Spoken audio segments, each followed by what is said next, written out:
Welcome back. Now we would like to resume the session. The first speaker of the afternoon session will be Professor NAKASHIMA Hideyuki, President of Sapporo City University. His main field is artificial intelligence because he is interested in the mechanism supporting human intelligence. AI is not a natural science and thus need a different research methodology. He became aware that constructive science or synthesiology is important and formalized the methodology. Along the same line, he is also interested in design and serviceology. He will give a talk on Japanese research direction for AI and robotics. Please welcome Professor Nakashima. Thank you for the introduction. And first of all, I'd like to introduce myself briefly. I visited MIT AI Lab. That's my first encounter of the real AI research, and it's more than 40 years ago. And I was conducting the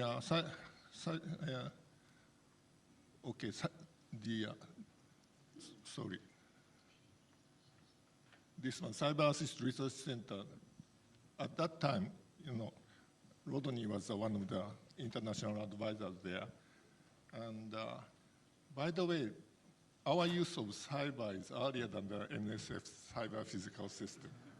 Okay, to say the factual thing, not about the causality, but I was invited to the NSF's retreat in 2005, and I introduced our research there, and the NSF launched the cyber physical system next year. And okay, I'm currently in Sapporo City University. Okay, and on the right top, I put some of the background because I first begin with the background information about AI. And first of all, I would like to say AI is the name of the research area, not the name of the product. But recently, people are using AI as a kind of intelligent entity. So in this talk, I will just follow that use. And this is my map of the IT and AI research. And AI is, my understanding, it's a part of AI. AI is a part of IT. And in AI, there are two major areas: knowledge representation and symbolic reasoning, and also machine learning. And neural networks is a part of the machine learning, and deep learning is part of the neural networks. So, deep learning is not equal to AI. And these days, there are a lot of different names, but IoT, Internet of Things, is a kind of environment to support our research. And as Rodney said, that deep learning needs a lot of data, and that can be fed from the environment, IoT. And the deep learning can then, apply to our society. Actually, I emphasize on the societal application, but it's not usually thought about. But I think IT or AI has a great potential to change our societal life or everyday life. And to illustrate that, I will just have a diagram of the computer system. When you say communication, information communication systems, then the computer actually does nothing but to relay information. The human writer website and the human reader website, and search or something like that happens in the computer, like Google is doing some kind of search. But essentially, in communication, the information content is not changed; it's intact. However, when you say information processing, there are a lot of possibilities here. Mostly, three typical cases here. The topmost one is, the computer does automatically the job. You don't need a human here, like automatic control or industrial robots. And middle one is a kind of typical use of the computer's or AI. It stands between the object and the human and do some kind of information processing. Translation is one of the typical job that the machine will do. And what I think most important and interesting is the third one, the no object. Everything can be done within computer. And virtual reality is one of the things. And computer simulation is one of the big tool or very strong tool to design complex systems. When we want to talk about the new societal systems, this kind of simulation is essential. And when we talk about research of intelligence, AI, there are, as Rodney said, that symbolic processing and pattern recognition, two big areas. And deep learning belongs to the second one. And these days, the two, pattern recognition is kind of dominating the AI field. That's true, but it's not all. It's not all. And I think the third one is important. I want to emphasize is interaction between the agent and the environment. So 1 and 2 just talk about the internal structures of the intelligent things or computer systems, but the third one is to include environment, interaction with the environment as part of intelligent systems. So my claim is that we need all three of them. And as a moonshot goal, I will propose that kind of system later. Here is some hierarchy of an AI system. Blue regions, we do have currently, but the yellow one, meta reasoning, we don't have that yet. And the people talking about, the human, AI is, attacking human, just like, you see in some of the movies, like, なんだっけ、ロボットのやつ。まあいいや。Anyway, so, to come up with a new goal to eliminate human, you need a kind of meta-reasoning ability, which the current AI do not have. And deep learning is a kind of bottom of this kind of hierarchy because it learns from the world. It learns by seeing the world without understanding the meaning. So it is somewhat the so-called the weak AI. It does and mimic behavior, but really don't understand what.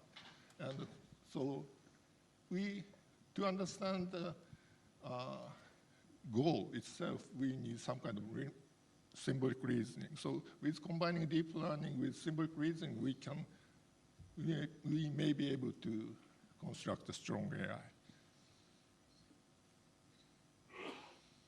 And this is a current status of the government. The Japanese government is trying to launch a society 5.0 concept. And a lot of things can be done by IoT or AI innovation. And the last one is robots and autonomous driving. But the point is that they do not have a concrete goal. They just briefly describe what should be the society 5.0. And I designed society 5.1, the next version. And what I want to say is that we can create a new societal systems by use of AI and IT, which was impossible without them.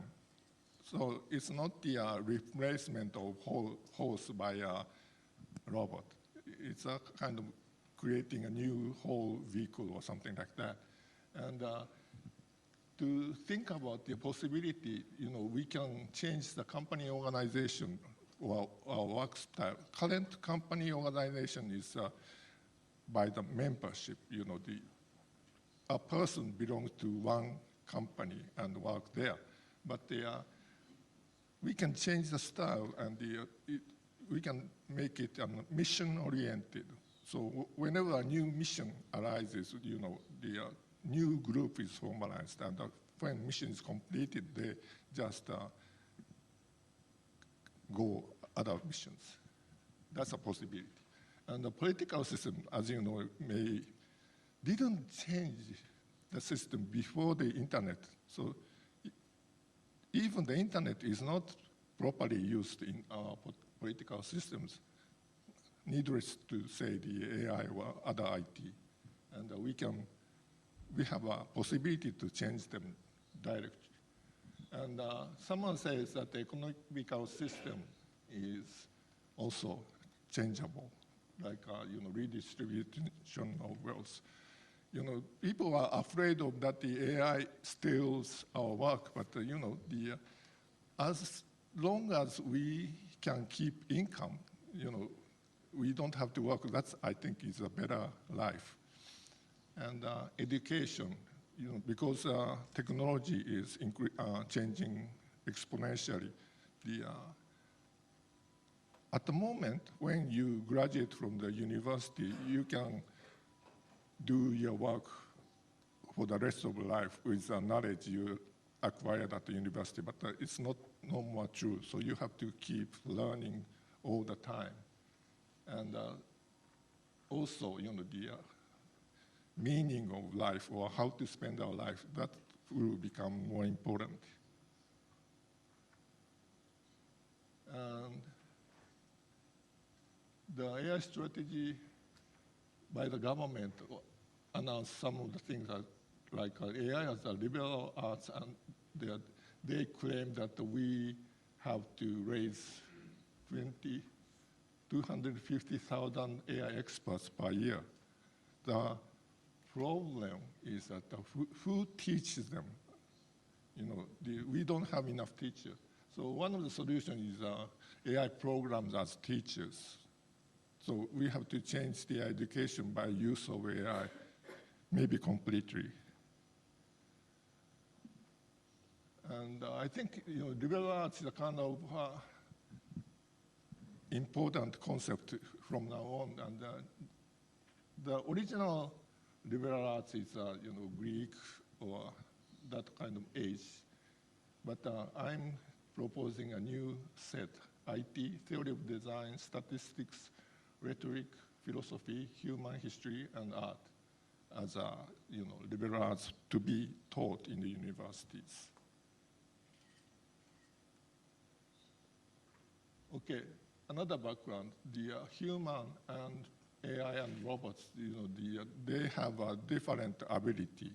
And for the human side, most important thing is this human is spending everyday life, has a body and eat and do a lot of things. But the AI is just compute. They do not have body and they don't spend life there. And 3 examples, like when you talk about the recipe, nouvelle cuisine, new recipe can be invented only by human, I think, because we know what the taste is like and what is to eat. And once the new recipe is created, it is possible that the robot can follow the recipe and do some cooking. And trials, judgment, final judgment is on human side because only human knows the value of human or life. And, but document preparation can be done automatically by robots or AI.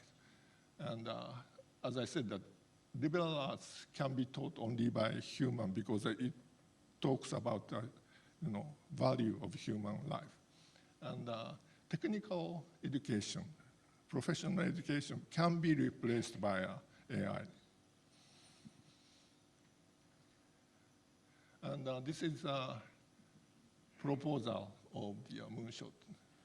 So there are 2 layers. One is the application layer, the other is a basic research layer. And application layer, as I said, the design and the implementation of better societal systems and also education of AI and by AI. And those can be done, or should be done. And to do that, we need another layer of basic research. One of the big problems known as AI community is a frame problem. It's a kind of communication problem. You cannot specify all the elements of the task to the robots or AI.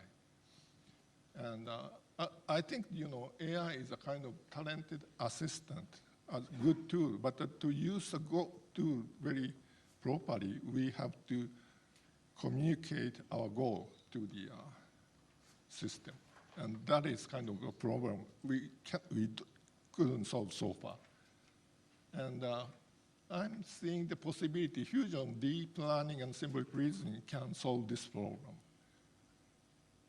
And people also attack deep learning because it's a black box.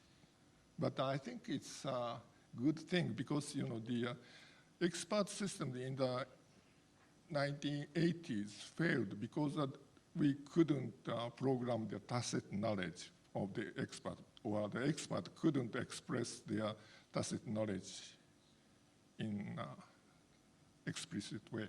So one of the good things about deep learning is that if we keep them seeing what's happening, although we cannot know what they learned, but they will learn by some way. So in a sense, tacit knowledge could be learned by deep learning.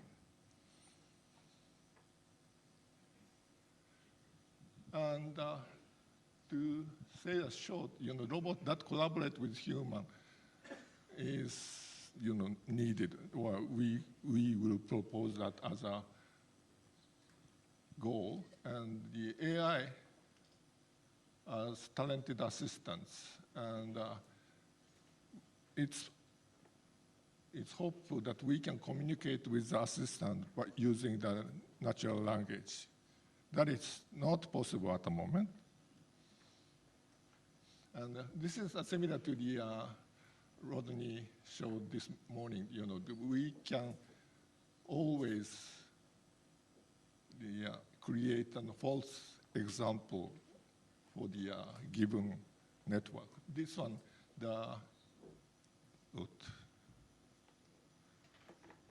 this is the school bus, and given a network that properly answer this is a school bus, and we can compute this kind of noise and add it to the original one. Then we can make the network say it's an ostrich. It's not a random noise, but it's a properly computed noise. But it's always possible. And also, we do have a limitation for symbolic processing. The frame problem is one of the things, and the symbolic grounding problem is another thing. The second one is that when you hear frisbee, the system can understand the word frisbee, but really don't know what it is. That's a symbolic grounding problem. And we have to solve those two problems somehow to establish our goal. And here is the idea of the solution. First of all, we have to enhance machine learning with the expectation-based reasoning and learning. And expectation is not prediction. It's a kind of higher level reasoning. And like a strawberry thing, if we know what we are looking at, then we can readjust the vision system. And for the symbolic reasoning, we can enhance it with deep learning. Top-down reasoning has two problems like symbol grounding and frame problem. And I hope those parts could be solved by deep learning.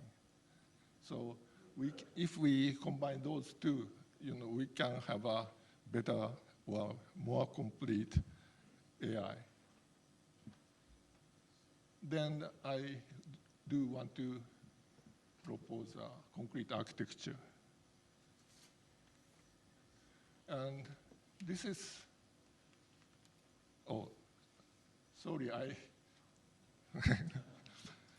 the cognitive science analyze the human error, and when you type the signal for type R and O and double type are coming differently. So when we change the timing, the R is doubled instead of O.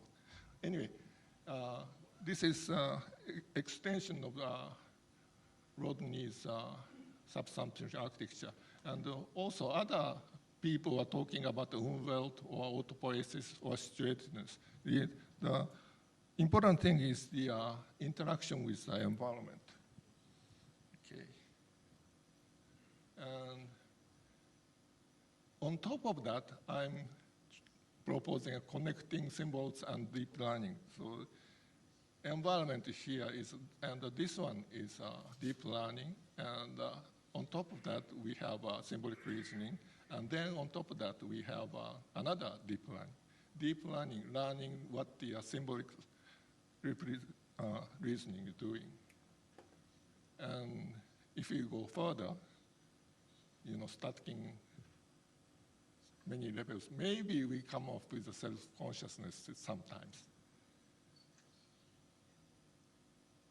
Okay, the summary is AI is an intelligent tool, and value judgment is our side, on human side. So we have to communicate our value to AI, and that's the frame problem and the symbol grounding problem should be solved, and I think it's possible. Okay. Thank you.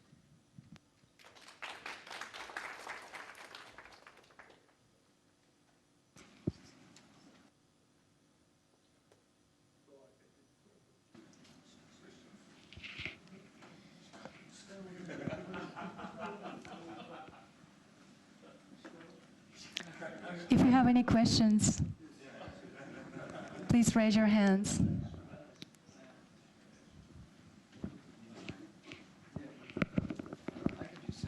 Yes, thank you. I mean, basically, I have the same question that Rodney has, although he doesn't ask it, and that is, what are the for the Moonshot, the deliverables, and so what will you be able, or what would we be able to get within a specific and specified time frame out of this product methodology? What could be tests for the success? Could you come up with my slide?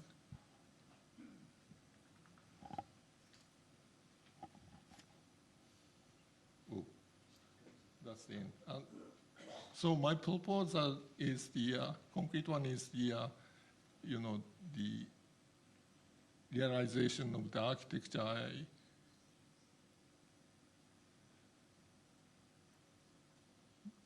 do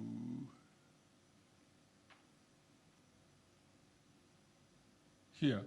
Okay, so the goal is that to stack deep learning and symbolic reasoning and create a single intelligent entity. So the concrete test is that actually can we stack these totally different things. At the moment, there's no connection at all for between deep learning and the symbolic reasoning. And so I think, if this kind of new architecture works or not could be the test.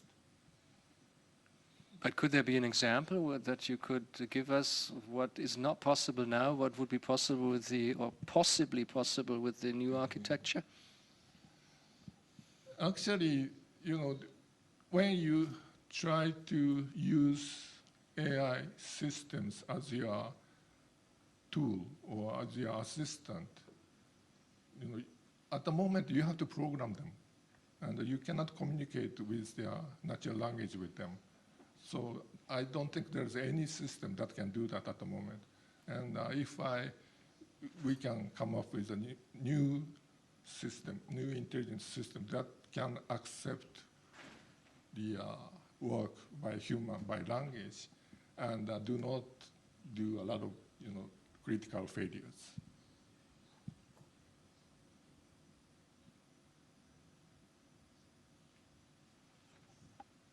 Use the microphone for more questions. Yes.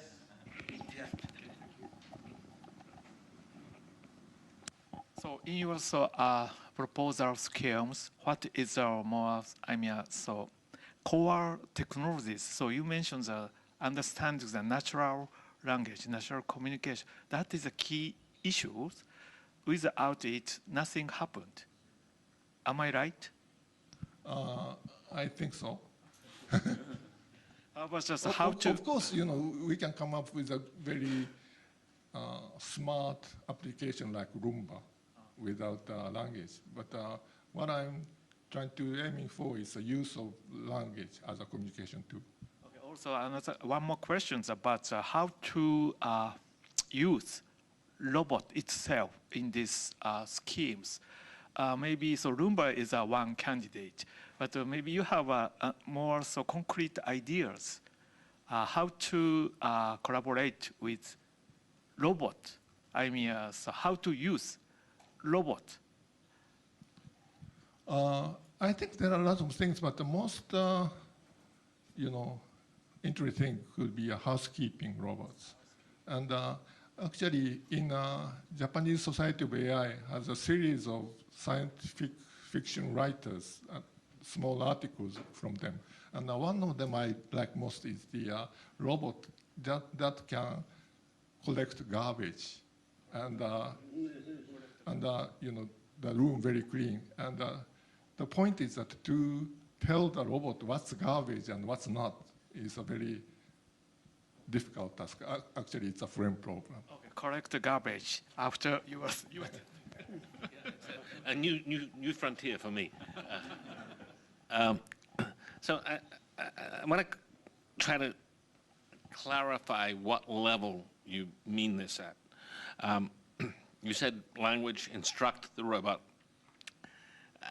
It can acquire more knowledge.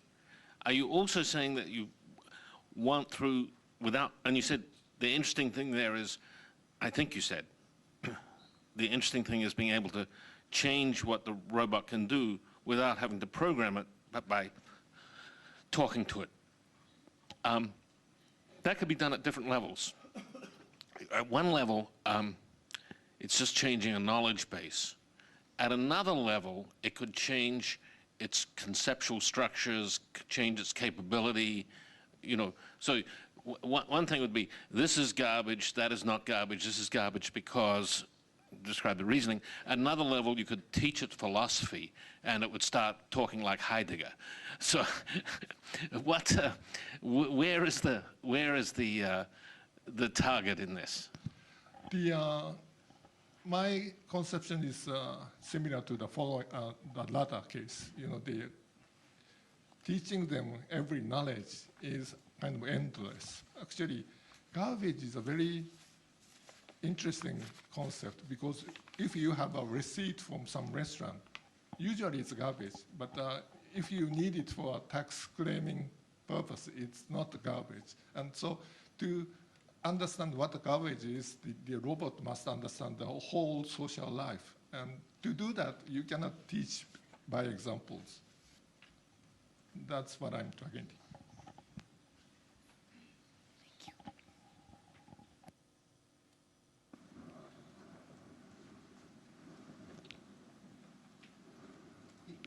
Any other questions?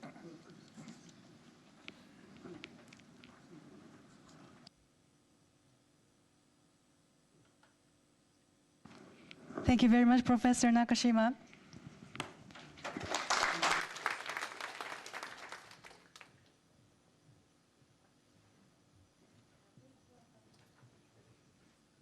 Now please welcome Professor Shinohara Naoki, of Research Institute for Sustainable Humanosphere, Kyoto University. Professor Shinohara has worked in Kyoto University after receiving PhD in 1996 from Kyoto University, and he has been a professor in Kyoto University since 2010. He has been engaged in research on solar power satellite and microwave power transmission system.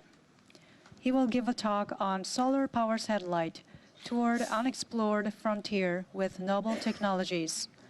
Please welcome Professor Shinohara. Thank you for introduction. So it's my pleasure to be here. So I'm Shinohara from Kyoto University, and I'm from the Research Institute of Sustainable Humanosphere. Maybe you all cannot understand this strange English. So this is a Japanese English which my boss created 15 years ago. But at last, I hope you can understand this strange word, meaning of this strange word. And today, I'd like to introduce this topic, solar power satellite. Of course, I'm very nervous now because I feel I'm an alien in this room because I'm not familiar with AI, robots, and the other. But I hope you need the very interesting platform or the application of the robots and the AI, addition to the autonomous driving.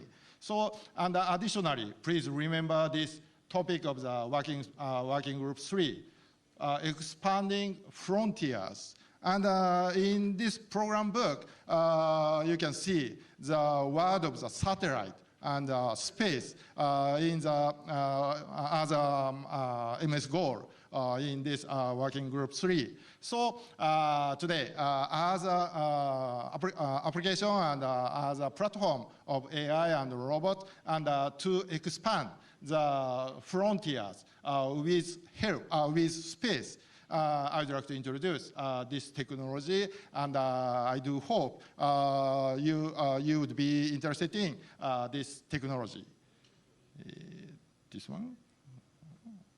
Okay, so this is a very simple cartoon of the solar power satellite. Here you can see a satellite, and in this picture you feel this is a very small satellite, like a communication satellite or a broadcasting satellite. But this is just a cartoon, and this satellite is quite huge. So our estimation, our design of this solar power satellite is over 2 kilometers size and 10,000 tons. And from this satellite, we mainly put the solar cells. And in space, we generate the power, electric power. And of course, unfortunately, there is no human in space now. So we are living on the Earth. So we'd like to use this electric generated power on the ground. So we transmit this generated power, very huge power, over 1 million kilowatts. Via microwave, radio waves. It is named wireless power transfer technology. We can transfer the electricity power from transmitter to the receiver without any wires. So this is a concept of the solar power satellite and the solar power station. Sometimes we use it. And this is a very interesting satellite because when we put the solar cells in space, fortunately, there is no rain. Of course, in space, there is no rain, and there is no night in space because there is no shadow of the Earth in this orbit over 36,000 kilometers above.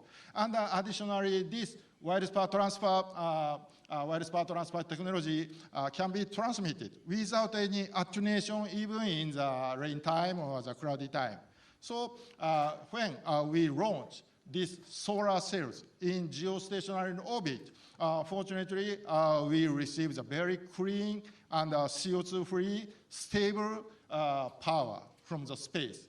But now someone consider we cannot do it because this satellite is quite huge compared to the current satellite technology or the space technology.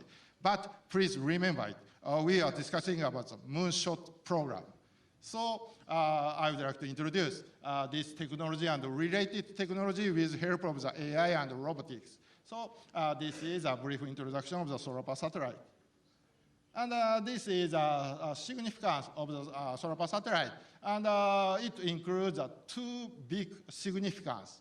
And one is a milestone towards the future space development and expanding the frontiers to space. Of course, because this is a very huge satellite in space compared to the current very small satellite. And additionally, I explained now, this is a very stable solar power station without CO2s. And so this solar power satellite can solve the global warming. I do believe so. But the problem and scientific target is this word, huge. So now we have a lot of requirement and a lot of key technology for the solar power satellite like this. And one is economical launch system. Of course, 10,000 tons. Now, if we launch this 10,000 tons of the object into the space, unfortunately, launch cost, I cannot consider it. It's very, very huge cost solar satellite system. So we need an economical launch system, for example, reusable rockets or the orbital transfer vehicle or the other. And additionally, this is an over 2 kilometer size structure in space, and so we need autonomous construction or the maintenance of these huge structures with help of the robots and the AIs. And additionally, this is an electrical problem, and we don't forget the power management in space plasmas. And, but today, I skip this. And additionally, this is a very novel technology because there is no wireless charger or wireless power transfer system around us now. But there are a lot of interesting research and development of the wireless power transfer. And towards the solar power satellite, we need more accurate, more high efficiency wireless power transfer technology. And of course, my technology is based on the microwave technology, 1 to 10 gigahertz radio waves. And someone consider to apply the laser optical wireless power transfer, like this laser pointer. So this is the other topics. But for you, in this working group 3, mainly at first, I would like to introduce this autonomous and unconscious construction or the maintenance of the huge space segment. So, and before going to the detail, I'd like to introduce various solar power satellite models in the world. Of course, this is the first picture, and this is the first patent of the solar power satellite in US in 1968. And after this first patent in the world, for example, NASA, this is a model of the NASA and DOE, Department of Energy in US. And in Japan, and recently in China, there are a lot of design and model of the solar power satellite. And for example, here, this is a very interesting design of the solar power satellite designed by the private company in UK. And we classify this type of the solar power satellite, but I would like to introduce you. Now, Japan has some advantage of the technology and system design of the solar power satellite because there are a lot of design of the solar power satellite in Japan. But in these various solar space models, fortunately and unfortunately, system size is approximately the same.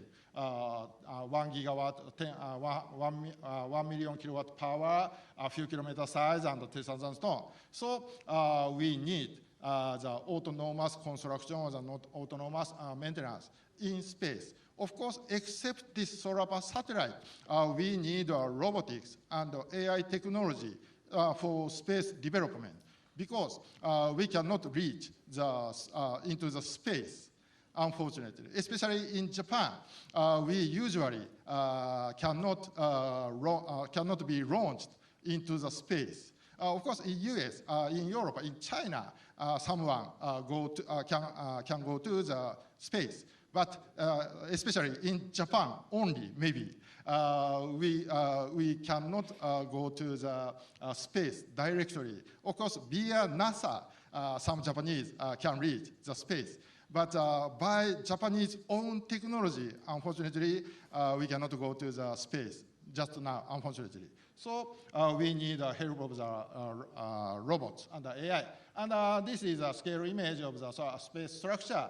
And now, recently, we have the size of the 10-meter size satellites in the world and in Japan.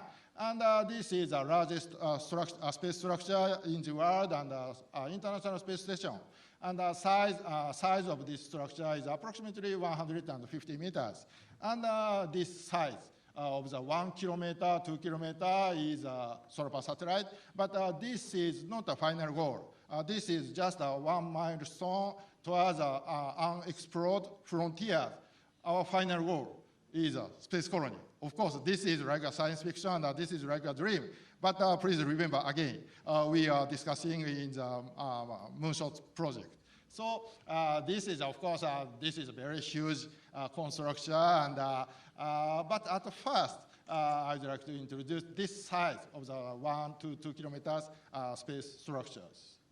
And this is a launch image designed by the JAXA approximately 20 years ago. And we would like to build this solar power satellite in geostationary orbit. And this geostationary orbit is the most suitable orbit for the solar power satellite. But this is very far from the ground. And at first, we launched the modules to the LE or low Earth orbit of the 400 kilometers above. And at first, we built some module of the solar power satellite. And from here, we carry this module to the geostationary orbit by the orbital transfer vehicles. This is our conceptual image to how to construct the solar power satellite. And unfortunately, in Japan, we have a very small advance of this launch system, but we need more novel technology to construct this solar power satellite based on these figures. And this is robotics. This is maybe important picture for you, mainly. And this is an image of the construction of the solar power satellite and very huge structures. And with help of the robot, for example, this robot and this robot. And these robots are designed by JAXA. And previously, it is called NASDA, and 20 years ago. And with help of the structure, this robot can move on the surface and can construct these structures. And so in that time, we propose a structure-friendly robot or robot-friendly structure simultaneously. So now my colleagues are considering about this structure-friendly robot or the robot-friendly structures to build the solar power satellite.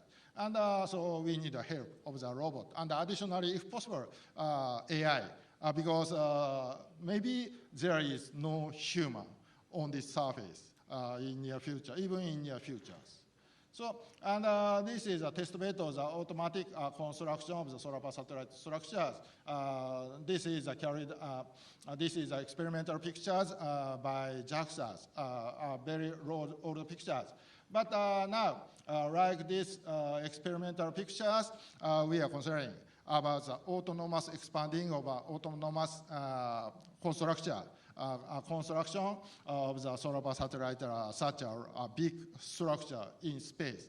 So, and now we have a lot of future works and more transportation on the soft and light structure, construction of this soft structure, the remote control. This is the most important. So we need these future works with the help of some budget. And so these are significance of the solar power satellite mainly. And I introduce you these 4 key technology for the solar power satellite. And additionally, from here, I'd like to introduce a spin-off or the spin-in technology from commercial wireless power transfer technology. Of course, these pictures are like a science fiction, I told you again, but now we have a commercial market of the wireless power transfer technology based on the research of the solar power satellite. So, for example, this is one proposals of the spin-off or landing applications from the solar power satellite by JAXA. And this is all mainly for the space application. So, for example, wireless power transfer via laser to the flying drone, or the WPT to the driving rover on the moon, or mainly some focus on the large structure research for the radar rain gauges. So these technology are all spin-off technology towards a solar power satellite. So our technology cannot be applied not only for the huge future solar power satellite, but also the recent space development. These are the very good example of the spin-off technology. And now, on the ground, METI, the Ministry of the Economy, Trade and Industry, are interested in the solar power satellite. And with help of their budget, we carried out the one WPT demonstration from the ground to the flying drones. Of course, now, drone is one of the key technology as a robot, for example. This is not a robot, but in the wide meaning, I suppose this is like a robot. And they require much power, and now it has a limitation of the storage, batteries. So unfortunately now current drone cannot fly over the 30 minutes. So they require the wireless power, and we succeeded in this experiment in this May. And this is a movie of this demonstration in this May. And here you can see, unfortunately, here we put a transmitter, microwave transmitter. And from here, this drone started to fly above these transmitters. And now, of course, drone use batteries, electricity. And please wait for a moment. Here, drone comes here. And now we started the wireless power to this flying drone.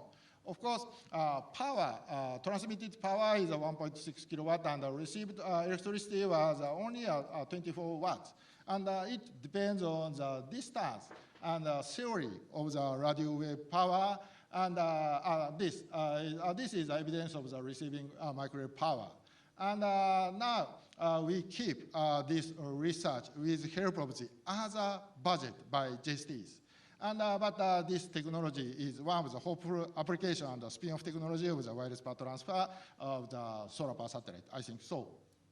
And this is other interesting demonstration developed by my Kyoto University and the Panasonic Corporation in 2015. And this is a real robot developed by the Panasonic. Maybe this is a little bit old robot. And from here, we transmitted the microwave power to drive this robot. And of course, this is just a computer graphic, and in the real, we cannot see any radio waves. But in this demonstration, this robot could be driven only by the microwave power. And this was a demonstration for the Portuguese Prime Minister. Fortunately, Portuguese Prime Minister visited my university at that time, and he enjoyed this demonstration. And I have a lot of friends in Portugal, and they are promoting the wireless power transfer as a commercial application.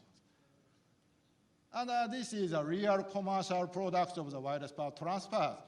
Now, in Japan, not in Japan, but also in the world, now if you have a budget or you have a money, you can buy this wireless power product in the world.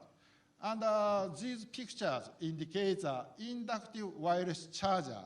And inductive means they don't use a radio wave. Instead of the radio wave, they use a magnetic field only So they use this inductive phenomena, and in these applications, they don't require the long distance from the transmitter to the receiver. So you can put, when you put this smartphone on the charging pad, we can charge our smartphone without any wires. And now we have the de facto standard named the Qi standard with over 500 companies, including Apple's. So, and for the wireless charger for electric vehicles, now we are discussing and we are making the world regulation in IEC, ISO, ITU, Sapporo, and others. So, for example, this technology is suitable for the autonomous driving. Because if you realize autonomous driving with help of the robotics and AI, but you need electricity, and you need a power supply when the battery is short. So if you use this wireless charging technology, this is a real unmanned autonomous vehicle without any help of power supply by human. So this technology is very familiar to the robotics and autonomous driving in futures. And I would like to introduce these last three pictures. This technology is based on the WPT via radio wave. This is a far-field WPT, and this technology is exactly the same as solar power satellite applications. And from the transmitter, for example, from the ceiling, they transmit the radio wave power, microwave power to the receivers. And he is my friend, and he is a founder of the US startup company. And now he is providing this wireless charger from the ceiling to our smartphones, and without any wires. And in US, they received a formal permission by the US government. And in Japan, unfortunately, just now we are fighting to get the regulation or the permission with the Japanese government. But in US, now his company and the other company received some permission from the US government. So in US only, unfortunately, we can buy this wireless charger for the mobile phone or the IoT or the gadget without any batteries. So this technology is directly connected to the solar power satellite. And now, simultaneously, I have a research topics, not only for the solar power satellite, but also these commercial wireless chargers by the microwave technology. And additionally, this is the last one. This is optical wireless power transfer technology, as I told you. Now, I'm showing the wireless power transfer via laser in my hand. So from here, I use electricity, and this electricity is converted to the laser beam. And at the receiver side, when we put the solar cells, this is a wireless optical wireless power transfer system. And this is not an image, and this is not a joke. This is a real picture by the US startup company. And now you can buy this optical wireless charger system in the world.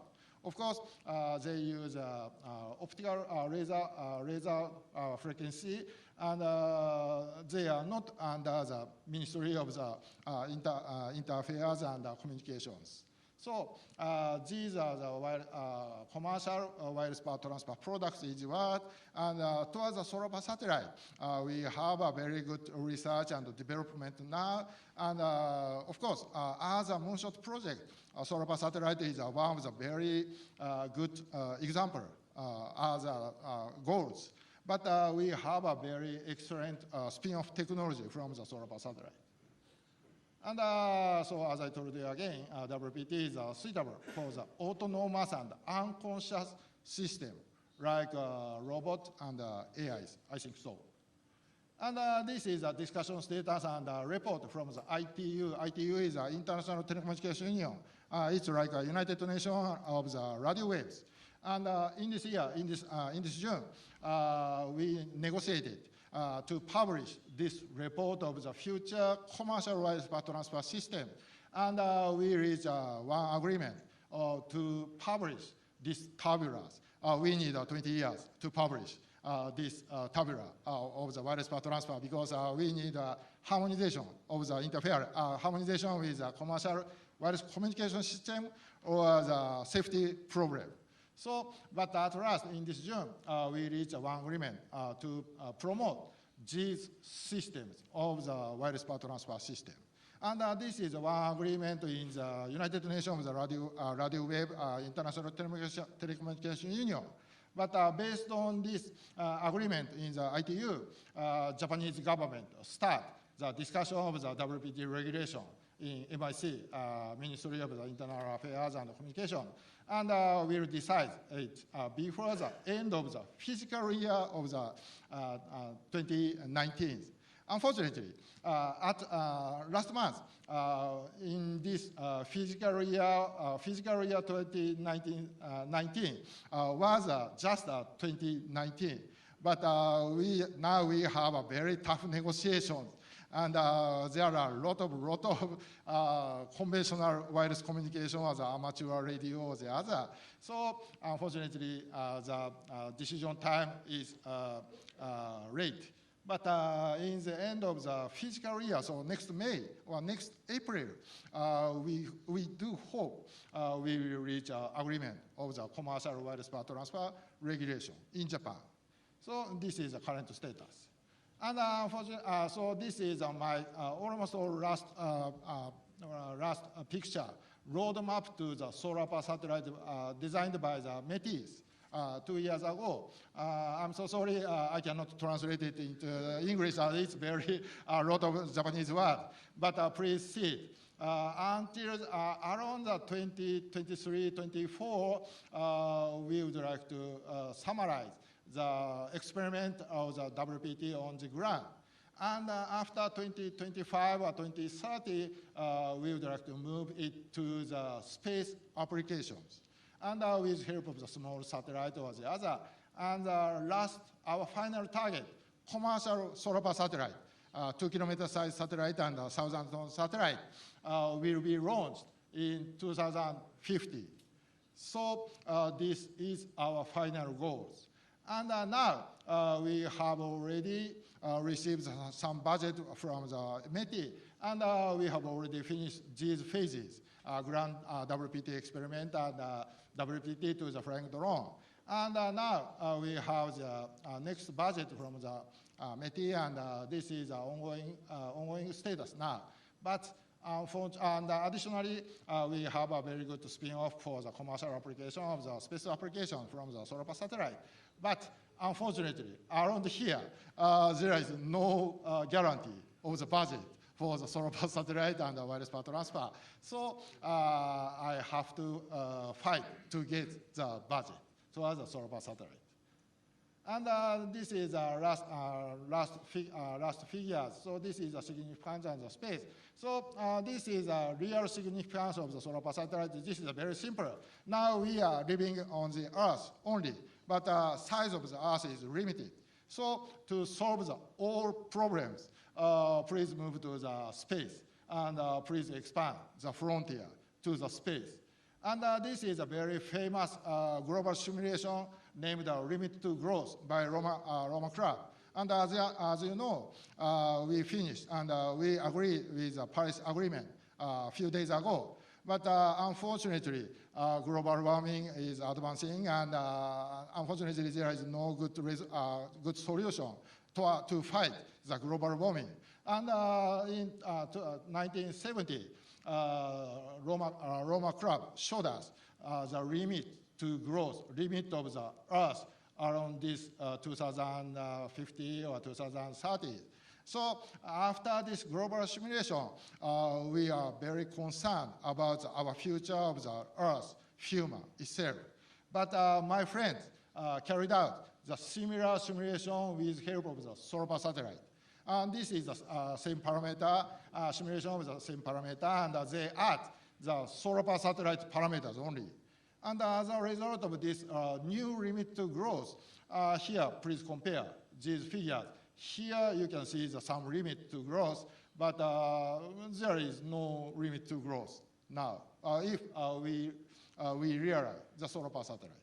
So I think this is one evidence of the significance of the solar power satellite. So this is maybe the last figure of my talk, and this is a symbol of our research institute for sustainable humanosphere. So meaning of the humanosphere is Earth with help of the space for humans. So sphere, for example, atmosphere, stratosphere, or the other. So my boss consider how do we solve the problem for Earth or human both. So my boss create the word of the humanosphere.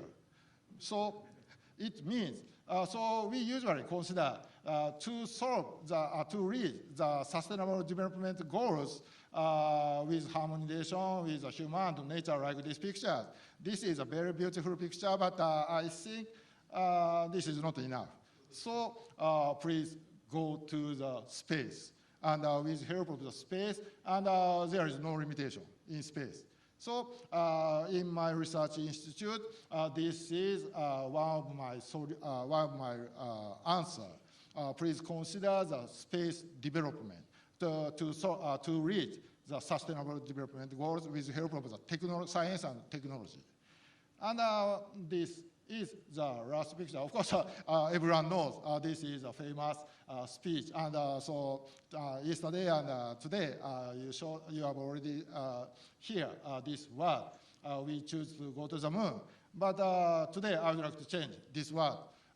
We choose to build solar power satellite, and we choose to start to build the SPS in this decade, because our final goal is around 2050, I think so. So we would like to start the research of the solar power satellite in this decade instead of go to the moon.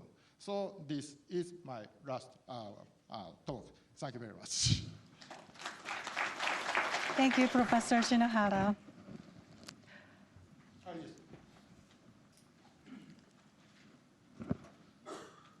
Thank you very much. Interesting talk. And solar power satellite will be a very good idea.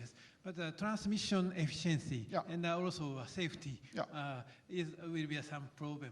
And but thinking about robotics and AI, we need a cloud computing and edge computing both. The cloud computing part should be go to the satellite. And the power is used in cloud servers. And we have no need for cooling down. So we can yes, thank you for comment, and I completely agree with you. And so, for example, to keep the safety of the power beam, or to keep the high efficiency of the power beam, in this system, in the solar power satellite system, we use a phased array antenna with approximately 20 billion antenna element and a combination of the phase and amplitude. And to calculate the 20 billion combination of the phase and amplitude of the each antennas, we can keep the high efficiency and the safety of the beaming. So with help of the AI or the robotics or the other, of course, not only to construct the huge satellite, but also to design or to keep the optimum beam. It's most suitable, I think so. Thank you so much. Of course. So I mentioned sometimes solar power satellite will be a very soft structure, and this is a dynamic moving structure. So in every time we have to control the beam direction. So we need a very good computation and AI systems. Yes, please. So one of the key problems here is at 10,000 tons into orbit. Now, since we're talking about moonshots and big ideas, what about, have you looked at using other resources that are not from Earth? So asteroid mining, having autonomous robots do asteroid mining, using a mass driver to shift the asteroid to Earth orbit. Have you looked into those, whether that's plausible, whether the right minerals are available in near-Earth asteroids that one could go and mine with autonomous robots? Thank you so much. Thank you for comment. So my colleagues consider with help of the resource of the, for example, Moon, to build the solar power satellite, and my colleagues proposed not the solar power satellite, but the Moon power satellite. And so in this case, they use the resource of in the Moon, or of course, this 10,000 ton includes almost all is silicon, but for the solar cells. But we use, for example, gallium arsenide, gallium nitride, or the very lightweight structures. It contains some rare metals. So we need this mining technology to gather these huge structures. Yes, thank you so much. Thank you for comments. Thank you very much, Professor Shinohara. I'm afraid we're slightly behind schedule, so we're closing the Q&A session. Thank you very much. We will now take a short break. The next session will start at 2:10. Thank you.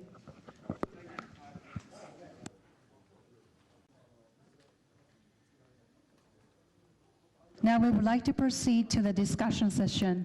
All the discussants, please come forward.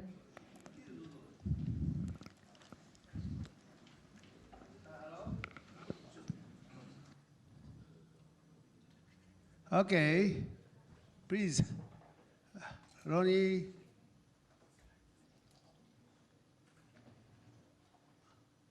Alois, where's Alois? Maybe he went somewhere. I think he'll come back. Okay. No, I think he went washroom. Yeah, I guess. Okay, so we can go slowly because we wait Alois to come back here. So, okay, so thank you for all presentation today, Rodney and Alois and Nakashima Sensei and Shinohara Sensei. So I think you enjoyed such a discussion. Alois? Come back here. Good. So now it's a time. You listen to many things, so now you can say something, okay, more about it. So today, this kind of is expanding frontier through co-evolution of AI and robot. So many things, you heard many things from beginning, Rodney, and also Alois, and also Nakashima Sensei. And at the end, we have a kind of a satellite, WPT, wireless power transmission, to survive over there, up there, okay? So that's a kind of many things. And for us, for me, satellite, when I think 35 years old, working about such a large-scale space structures, I used to work with those things, how to control such a kind of expanding those things, need such a kind of thing. So we always thought satellite is a robot for me, like a kind of a teleoperate, something like that. But JAXA did not approve it. They don't agree. This is a satellite, not a robot, okay? So today, we have a nice discussion already. First of all, maybe let's go to have such a kind of discussion. For me, satellite is a robot, of course. Also, space is here. And I'd like to ask Kubota Sensei here. He's one of the person. He's a really launch rocket and come back a couple years later to Earth. He launched such as Hayabusa. He has such a kind of good experience, reliability-wise, power-wise, everything, okay? So without any one of them, the satellite will not come back here. So that's why, let's ask Kubota Sensei to ask such a kind of many technical issues, I know, but one of them is a very important, such as safety, and how they can survive inside without any kind of failure in case there's a failure, they have such a kind of rerouting, powers, control, such a kind of fault tolerance, also kind of self-repairing on orbit, those things. So maybe you can comment those kind of things. Not only satellite, also robot in general, okay? For me, satellite is a robot for me, okay? Also inspection. Okay, good afternoon. I'm Kubota from JAXA. So I am currently promoting the deep space exploration, such as the Hayabusa 2 or Akatsuki, or currently the Big Colombo mission in cooperation with the European Space Agency. So, and then I agree with the Professor Fukuda, the spacecraft and the satellite is one of a kind of a robot. And then the spacecraft and the satellite has sensors, actuators, and also the brain computers, and so on, and with communication system. So that's why currently the robotics exploration is undergoing by JAXA, and then the spacecraft Hayabusa 2 is currently returning to the Earth next year, and then so Hayabusa 2 has some kind of AI intelligence, artificial intelligence, because the time delay is so long. In the case of the Hayabusa 2, the round trip time is 30 minutes. That's why it is not so easy to control or teleoperate the spacecraft from the ground station on the Earth. And then, so that's why the spacecraft and the robots were something, intelligence is very important. That's why the JAXA would like to promote the AI. For example, space is one of the good examples for the so extreme place, which people cannot work. That's why for example, the international collaboration on the moon is currently the discussion all over the world, and then so the activities on the moon will be helpful for science or resource utilization or new business, such as the sightseeing or entertainment or something in 2050. So that's why those technology, for example, the AI and robot technology are required to build some outpost or base camp on the moon, or so assisting the astronaut, or in future assisting the people. So those technology will contribute to our life, I believe. That's why in the field of space, AI and robot technology is so important and significant, I guess. Thank you. So can you tell such a kind of today's technology, fault tolerance, self-repairing capability, or self-organizing those things here in your system here to be developed more 2030? You mentioned 2030, but we are aiming at 2050. So maybe 2040, 2050. So what did you imagine those kind of those technology? So on the moon, or how it is, you know, you are talking about such a kind of Hayabusa, but you can have more kind of on the moon, where it is, you something more, you are aiming more in JAXA, right? Something like that. Yeah. So as you can imagine, in the field of the space missions, the safety and then the reliability is very, very required. And that's why we are, of course, making a reliable system, but sometimes the hardware will be given the damage, and also so we have to make a lot of effort for the safe system and also the reliable system. So the computer system will be has some backup system and a redundant system, of course, and also the program is important to make spacecraft or satellite reliable. So but but the program will be made by us, so human. So human error is not evitable. That's why we cannot make more intelligence and intelligence. That's why so in this working group 3, so the AI, so intelligence will learning itself. That is important, I think. Also, you mentioned about such a kind of a construction. Yeah. Houses or ways on the moon. So in 2050, we are imagining so many people will perform the activities on the moon. So that's why, of course, energy is of course required, but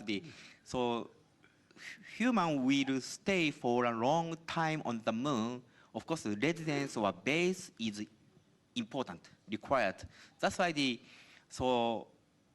construction, unmanned construction is first required. That's why so many robots will make the construction before human going. So that's why the construction is important for the human activity on the moon. So you mean the full, Yeah. Full automation. Yeah. Full autonomous robot maker or such a kind of... No human, fast. Thank you very much. So I just relate to the Professor Shinohara's talk. That's why I just give back to you.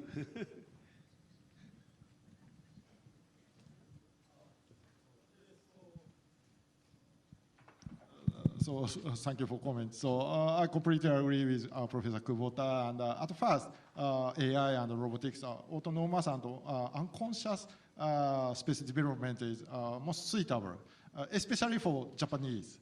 But in further future, so for example,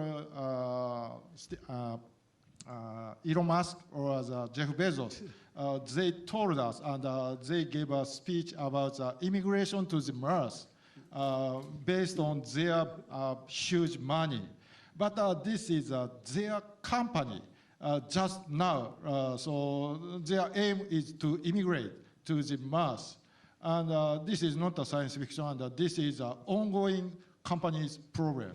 So of course, I do hope, furthermore, from Japan, we would like to realize this dream with Elon Musk and Jeff Bezos. Yes, so. Thank you very much. So to do so, we need a kind of autonomous system with AI, as I expressed to both of you. So may I ask Ishizuka Sensei about such a kind of way, what to do 2050? I'm Mitsu Ishizuka. I'm a member of the this working group, and I'm commenting in the working group from the side of artificial intelligence. And we thought some new AI is needed for the goal of our Moonshot. And we put the word new AI in the timetable toward the Moonshot. But it is still unclear what is new AI. But one candidate will be integration of symbolic and neural AI. So right now, the neural AI is very powerful for perception level, but we need knowledge level intelligence. So as Dr. Nakashima said in his talk, some kind of fusion or integration of knowledge and perception level for the new AI. So there may be other approaches for new AI, but that integration of knowledge and perception level is one possible approach. And recently, the integration of knowledge or symbolic and perception level or neural is emerging as a neural symbolic approach in the AI field. But unfortunately, in the United States, not in Japan. So we need to construct new AI for our Moonshot goal. So candidate will be an integration of symbolic and neural knowledge, neural processing. And different from AI, I'd like to ask Professor Brooks, we think one goal of our Moonshot is the care robot for disabled person in home. But you classified the environment into structures and unstructured. So unstructured is very difficult. So we thought, I personally think care robot can be possible for structured environments, such as hospital and the care facility. But care robot in the home is very difficult. We need to reconstruct the home. So we put the care robot in home as a goal of our Moonshot. So,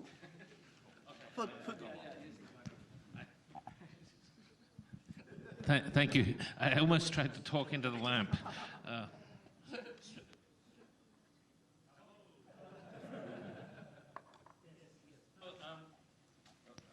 Yes. So, the care robot in the home, if you have to restructure the home before the care robot can be used, that's going to slow down deployment incredibly long time. So, you know, one of the beautiful things about the Roomba was we didn't have to change the home at all. Although, a difficulty, of course, with the Roomba and the competitors from Samsung and other places is often homes have a small step somewhere, or they have large steps, so the robot can't get up and down, which is good in some sense because you can trap the robot away from the stairs. But I think, you know, you mentioned integrating symbolic and neural. If you really want to do a care robot in the home, I think you have to do a lot of explicit reasoning about what's going on. And let me give you some examples. A care robot for an elderly person, say. It has to understand a lot about social relationships.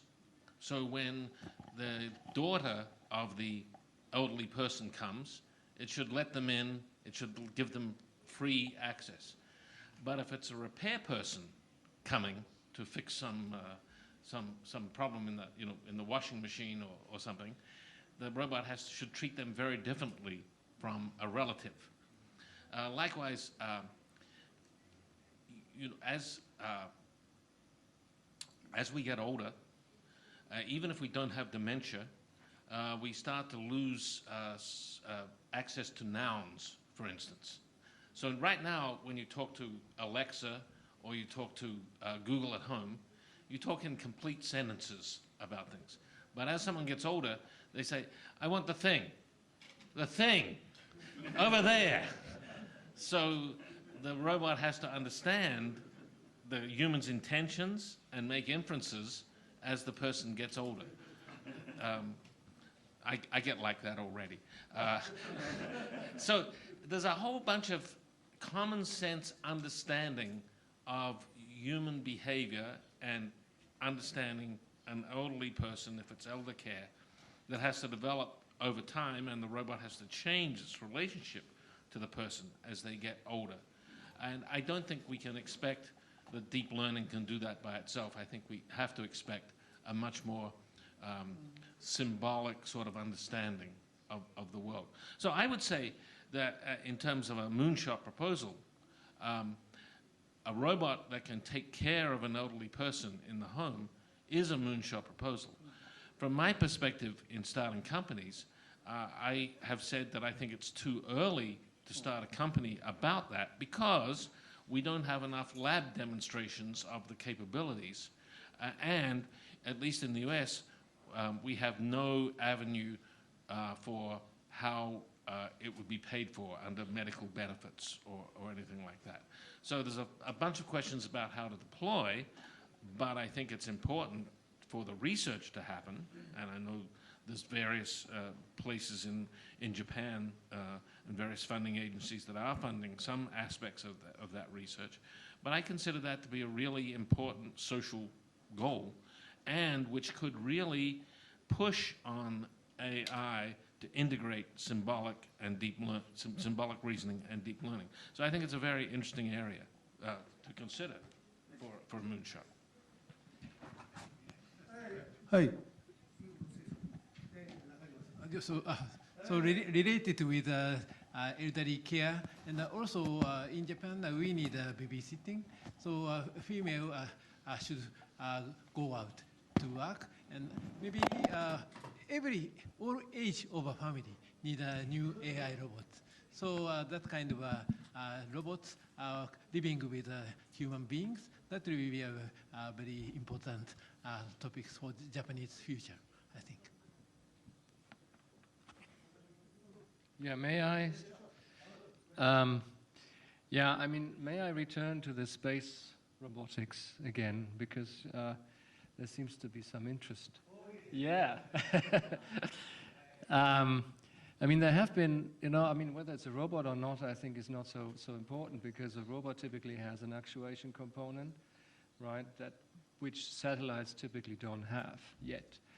But of course, these are very good examples for autonomous systems. Right? So there was this ESA mission to land on the asteroid, right? So it flew, or the journey was like 10 or 12 years, and after these 12 years, it landed spot on the asteroid, right? So a precision of like a few meters was necessary, and the system had to make its own decisions, right? And there was this, Rodney may probably know better about it, the landing maneuver of the Mars rover, right, where they turned upside down, and then they had a parachute and everything. It was fantastic engineering.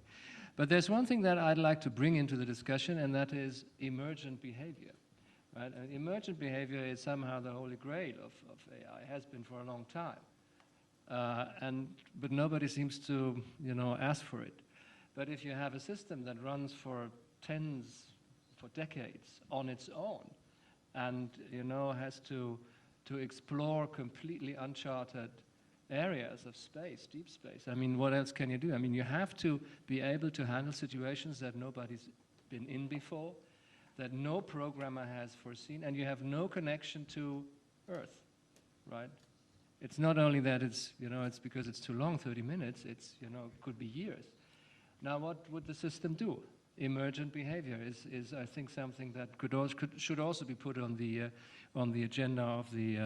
I mean, that would be a perfect moonshot, right? Has it ever been observed?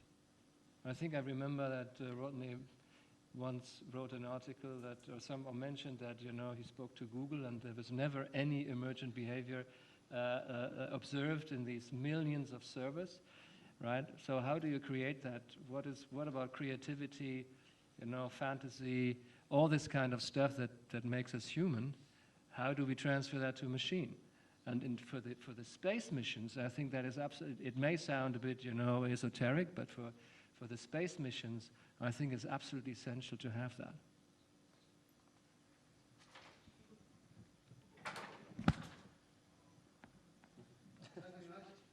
Thank you very much. Nakashima Sensei, I'd like to ask you such a kind of thing, two things, how kind of AI, also like kind of creativity.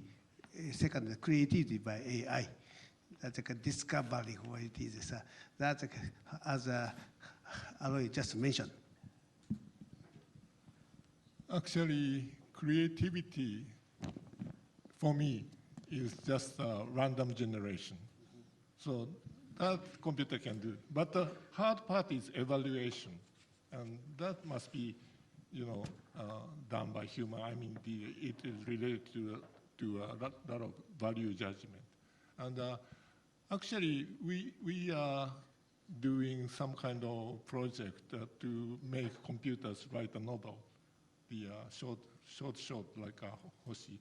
And one of the colleagues actually published a book on that.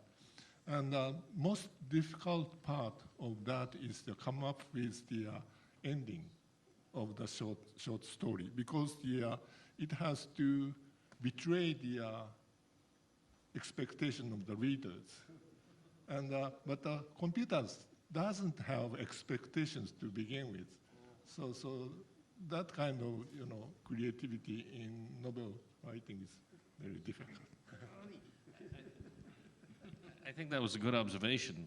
The ending is hardest, but not only does it has to betray the reader's expectation, it also has to tie together all the pieces into some coherency, and that is also just as hard.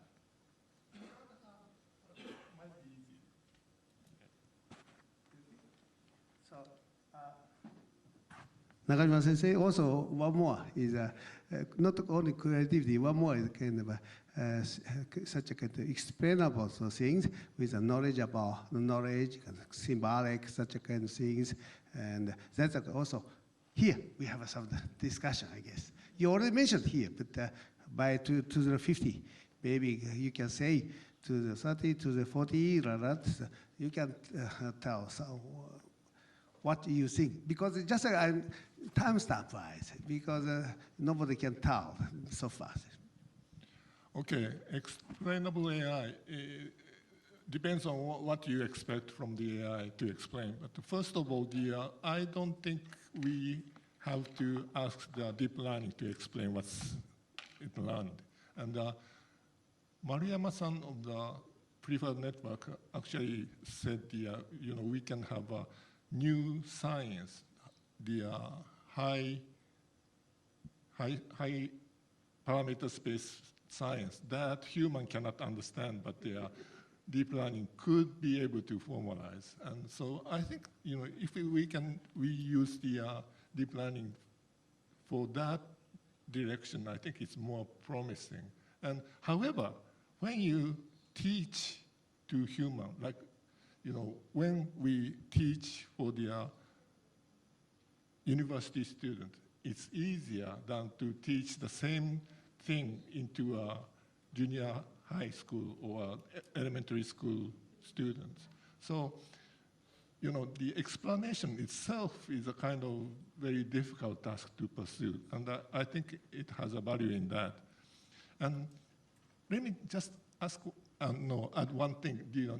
Talking about the space aircraft, the Hayabusa 3, like totally independent spacecraft go to some star and pick up something and come back to Japan. And if we talk that in the context of Moonshot, why don't we have autonomous spacecraft go to the moon and land there and come back with some sample? It's just like Kennedy's new version.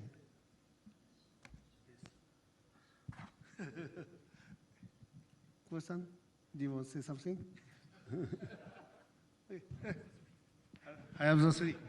Here's a Hayabusa 1, 2. So then I'm going to maybe 3.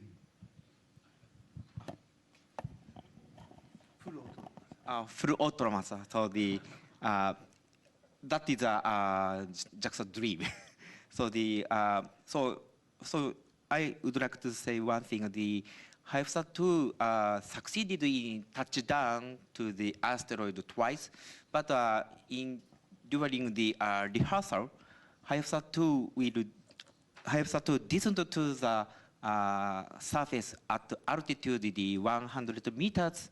The Hayabusa 2 autonomously judged this sequence was not good. That's why the Hayabusa 2 itself autonomously judged the abort event. That's why they helps us to return back to the home position. So we could not send the command because of the time delay. That's why the auto-run system is very important for safety and also the succeed in the missions. So that's why the Hypesa2 kind of AI was installed, but the more intelligence and more intelligence is required for especially deep space missions. And in the case of the lunar exploration, time delay was just 3 seconds, just around trip 3 seconds. But because of low bit rate, and also the limitation of the sensors, thus the autonomous system is also required for the lunar exploration and of course for the Mars. So that's why the AI and the robotics technology is required for the space exploration and the space development. Yeah, I want to point one thing out. 3 seconds delay also means that you can't have tele-op control with force control, because Tom Sheridan showed in the 50s or 60s, humans are incapable of, if there's more than half a second delay, there's various tele-op that we cannot do. And I had to be on a National Academy panel in the US where NASA was insisting that they were going to deal with a 3-second delay. And I said, it's impossible. And they said, no, we're going to get astronauts to do the control. And I said, no, they can't do it. No, but they're astronauts. We'll teach them. But it's impossible. Human beings cannot do that. So we need autonomy even if we're going to do complex tasks on the moon, we cannot tally up all of them from Earth. There needs to be some level of autonomy. Now, it may only need to last 5 or 10 seconds, but you do need that autonomy. Yeah, thank you. Yeah, but I mean, there was some work by Hertzinger, you may remember, in the 90s, where they did some predictive, if it's easy enough and you can predict it, then it's possible to somehow do some telecontrol. Of course. But I was just saying that this was for the Hubble telescope, and the experience with the astronauts at the Hubble is every time something's being very different from what was expected, so the prediction would have failed. Yeah, what Alois mentioned is a kind of our good friend, Wolfgang Hiroshige. Yeah, he mentioned about Robotics program. Of course I know that. Yes. That's the kind of thing in the space. He did it with a pretty good control. Thank you very much for mentioning those things. So we're talking about kind of such a kind of space, but also Rodney mentioned about Tom Sheridan, our good friend, MIT professor, man-machine interface, machine-machine systems there. So maybe we can go back to such a kind of man-machine, robot and human interaction or embodiment of those things. Maybe we can go back to also those topics such as things. And I'd like to ask kind of Kosuge Sensei about such a, he's very famous about kind of a dance robot, interaction, human robot interaction, those things. So maybe you can mention such a also 2050, okay? 2050? Yeah. Of course, I think that human-robot interaction is very important for the development of robotics and AI, because as Rodney mentioned, maybe we couldn't completely automate the existing difficult issues. And so in that sense, we have to, we have to help, human have to help robots to perform complicated tasks. And I think that by trying to develop real human-robot interaction, like a human-human interaction, we could gradually, develop the AI technologies, and which is really needed for the future, future robot systems. I was doing a dance pattern robot, and I first started from a female dance pattern robot, but but female dance pattern, the social dance, ballroom dance is led by the male dancer, so the function required for the the female dance pattern robot is just estimate lead carried out by taken by the male dancer. And we are now trying to develop a male dance partner robot. It's more and more difficult because the robot has to know how to convey its intention to its human partner. So that is a kind of it's not a real problem, but through such a kind of platform research, we can learn more about the necessary functions required for the future robots. And also, I'm doing collaborative robots for factory applications. That is a different story. So in my case, I'm doing both sides. So I think that I really feel that the human-human interaction is similar to the human-robot interaction. Very, very important. I'm asking 2050. What do you expect? 2050, okay. One of the applications is, as Rodney mentioned, I think that the elderly care robot is very, very important. It's an actual human-robot interaction is really involved in the elderly care. The robot has to touch the elderly. Sometimes have to physically guide the elderly people to a kind of certain place, which means that that is very nice. So I really would like to realize in 2050, I would like to have myself would like to have a robot, care robot at home. Yeah, but 2050, fine. But how about the 2040, 2030? Maybe I think that we can define the kind of class of what I say the elderly, like I forgot the kaigodo in Japanese. There is some measures which measure the humans' disability, and at the beginning we can start with the easy one and try to move to the gradually up to the higher disability and so function, so that it can handle the higher disability.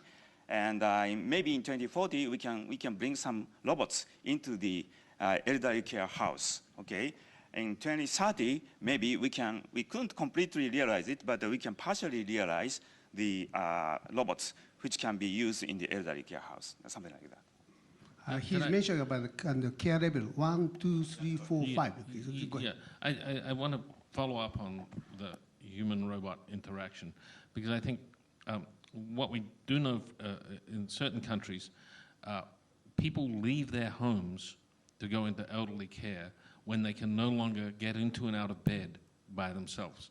So to get into and out of bed with a robotic device, whatever it is, maybe it's the bed itself, but it has to interact with the humans and manipulate the humans in some way, which is very different from dexterous manipulation. We can do it. We can do it with our hands and apply forces.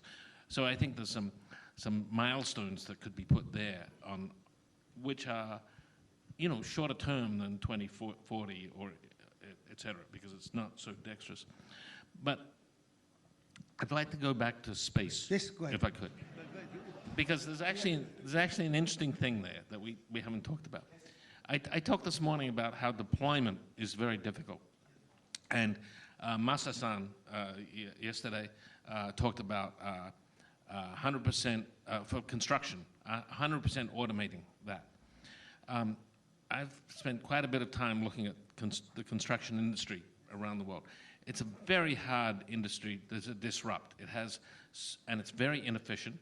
It's 13% of the world GDP, so it's an enormous industry. But because of all the vested interests, it's very hard to change the way they think. And even just getting digitalization of information into the system is hard. However, construction on the moon doesn't need to displace any existing construction companies. It's a green field or gray field or something. So getting 100% construction done in space it's automatically deployed. So it becomes a deployed thing, so that you can't have cheating in achieving the goal. Either it constructs the moon base or it doesn't construct the moon base. There's a very easy evaluation of whether it succeeds or not. And then by demonstration of it doing something on budget, on schedule, on the moon, that says, okay, maybe that's worth adopting back on Earth, some of those technologies, getting towards that long-term goal of 100% automation of construction. I think if you have in your moonshot about construction on Earth, it's going to be overwhelmed by the social business applications. But space is an empty field. Okay. And I really don't want to talk about, I think talking about male and female leading and dancing is... Okay. So since we are talking about sustainability, SDG 17, all those things, Society 5.0, those things here, maybe we can talk about the kind of, again, such a kind of humans, robot, what is that? So, Hashimoto Sensei, can you say, you have some comment, right?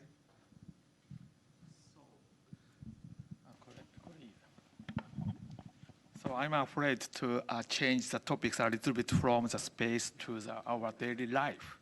So for the first, Kubota Sensei mentioned the automation, full automation. Then Kosuge Sensei mentioned the human-machine interaction. Then I want to discuss about more mental part of human and robot. For example, maybe you already mentioned about the pet robot or something, and also you mentioned it's a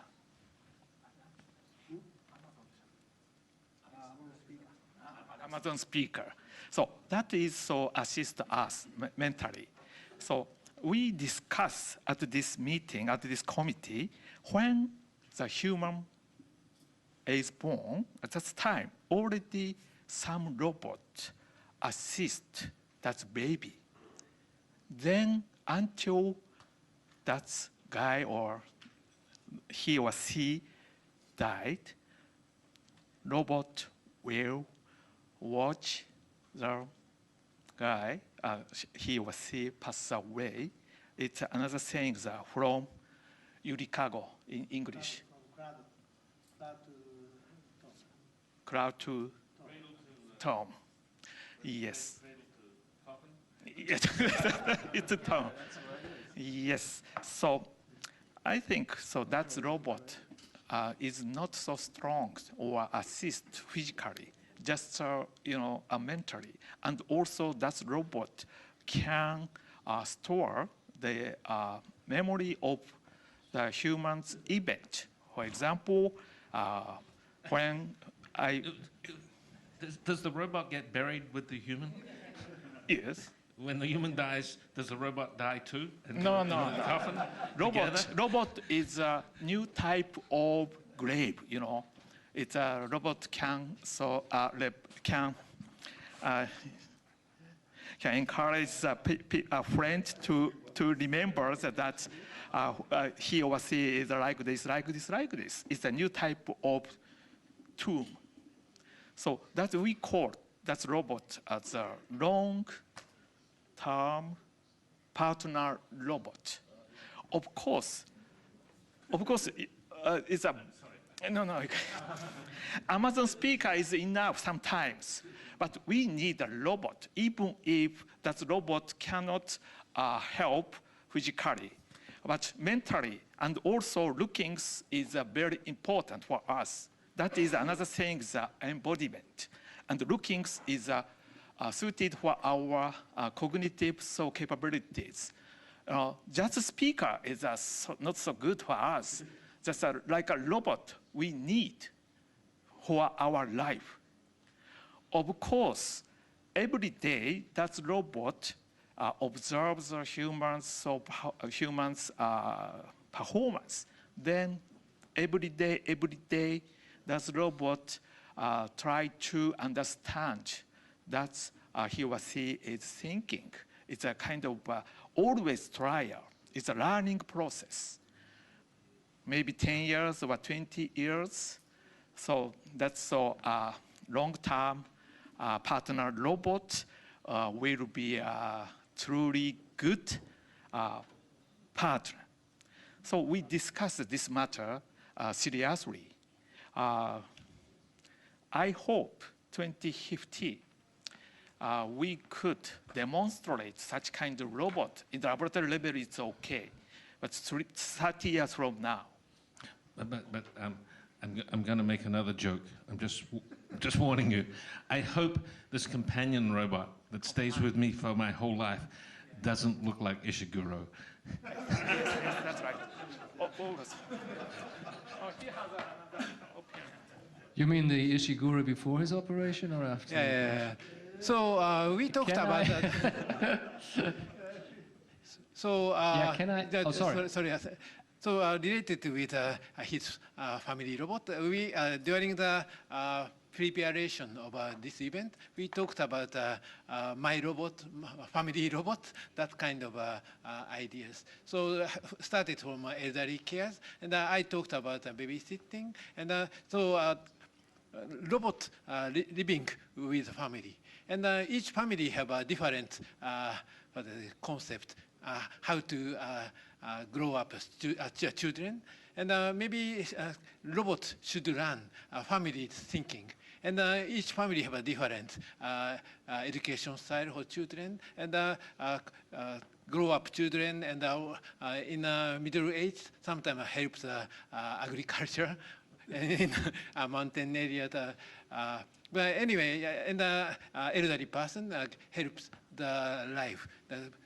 Sometimes stand up, sometimes bring food by spoon. So robot will be a family of each house. And to do so, we cannot change the house. So maybe to leg locomotion will be efficient to live with the ordinary house, especially in Japan. We have a tadai mat and also very steep stairs. So that kind of robot, family robots, and living with family, and hardware will be changed. Robot hardware and computer hardware will be changed, but learned data will be inherited. And maybe in future, not only one generation, second generation, third generation living with family and accumulate the family style. So that is one method to create a very human, closely related robot systems with a new type of AI. So we talked about the thought-through AI. Keyword of thought-through AI is written. That is a robot think about human. What is the most important for each human, and also what is very enjoyable. Not only learning, think about human need, what human need. So that kind of a robot will be very interesting to create. Thank you very good. Of course, you companion robot. Yeah. I mean, I'd like to return to Katsuhiro's point, which we skipped because Rodney is so fascinated with space robotics. Yeah. But yeah, that's fine. No, but I mean, there seems to be, what I'm a little bit surprised about is that Japan will be the country that will be hit the hardest by demographic change, right? And so it is, I think it's an ideal lab to try out things that can help people stay at home or at their homes longer. And I don't know the figure for Japan, but I faintly remember that if you can manage for the US, if you can manage that people can stay 1 month longer, right? It's like $12 billion per year savings, something like that. It's huge. It's huge, right? Just 1 month, just 4 weeks more at home before they, yeah. I mean, that's a fact. So I think if you can, you're always talking about robots like family robots, etc., like humanoids. But is the humanoid really the hope for the future? The HRP2, HRP, all of this, was developed with the demographic change in mind, but that was 20 years ago, and it has not really led to a sensible application.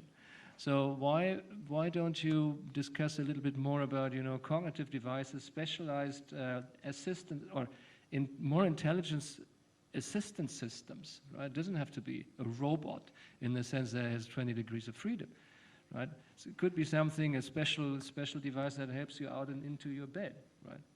That's completely sufficient. And therefore I would suggest to discuss this a little more. What could be benchmark? What could be interesting? What could be moonshot devices that really help people?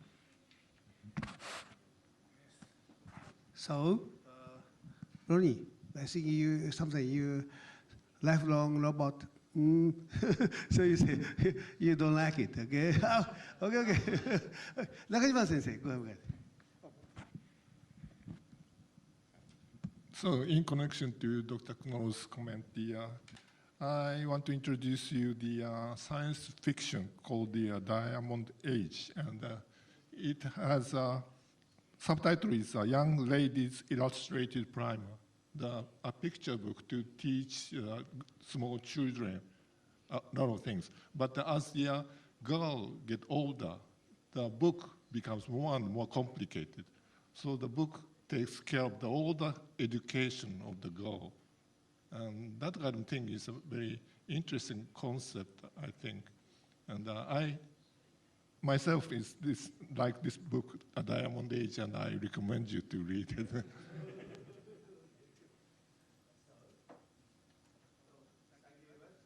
Thank you very much. Such a diamond age. People should read. That's good. Maybe good example. So, Ronnie, you mentioned lifelong robot. You said companion robot for your life. No. That's it. Well, I mean, first it's hard to fit in the time frame of the moonshot.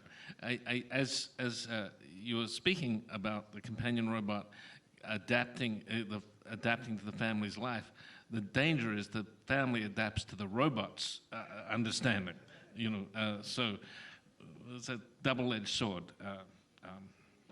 But I want to give another recommendation for science fiction, just because it has the greatest line ever, and it fits in with your talk.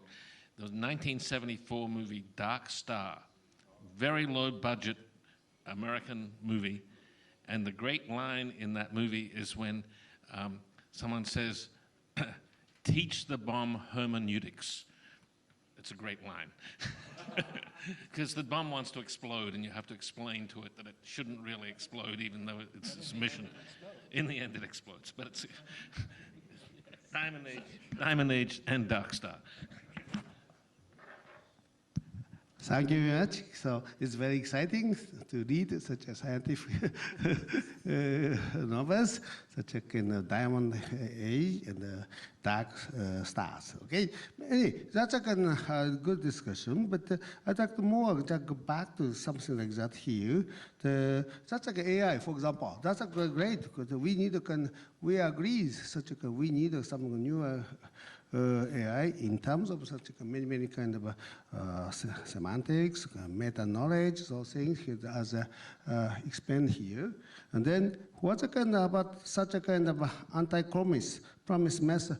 Such a, some people might be deceived by AI. The AI should be good for us, but somewhat if you something wrong, but you can flip to back to you. So that's a anti-compromise. That's a thing. That's a kind of not so nice. So how AI ways like maybe how we can say protect or how can do that? Such a sort of relating to also ethical problem too. That's for autonomous system. So that's a kind of thing. Can you mention those things?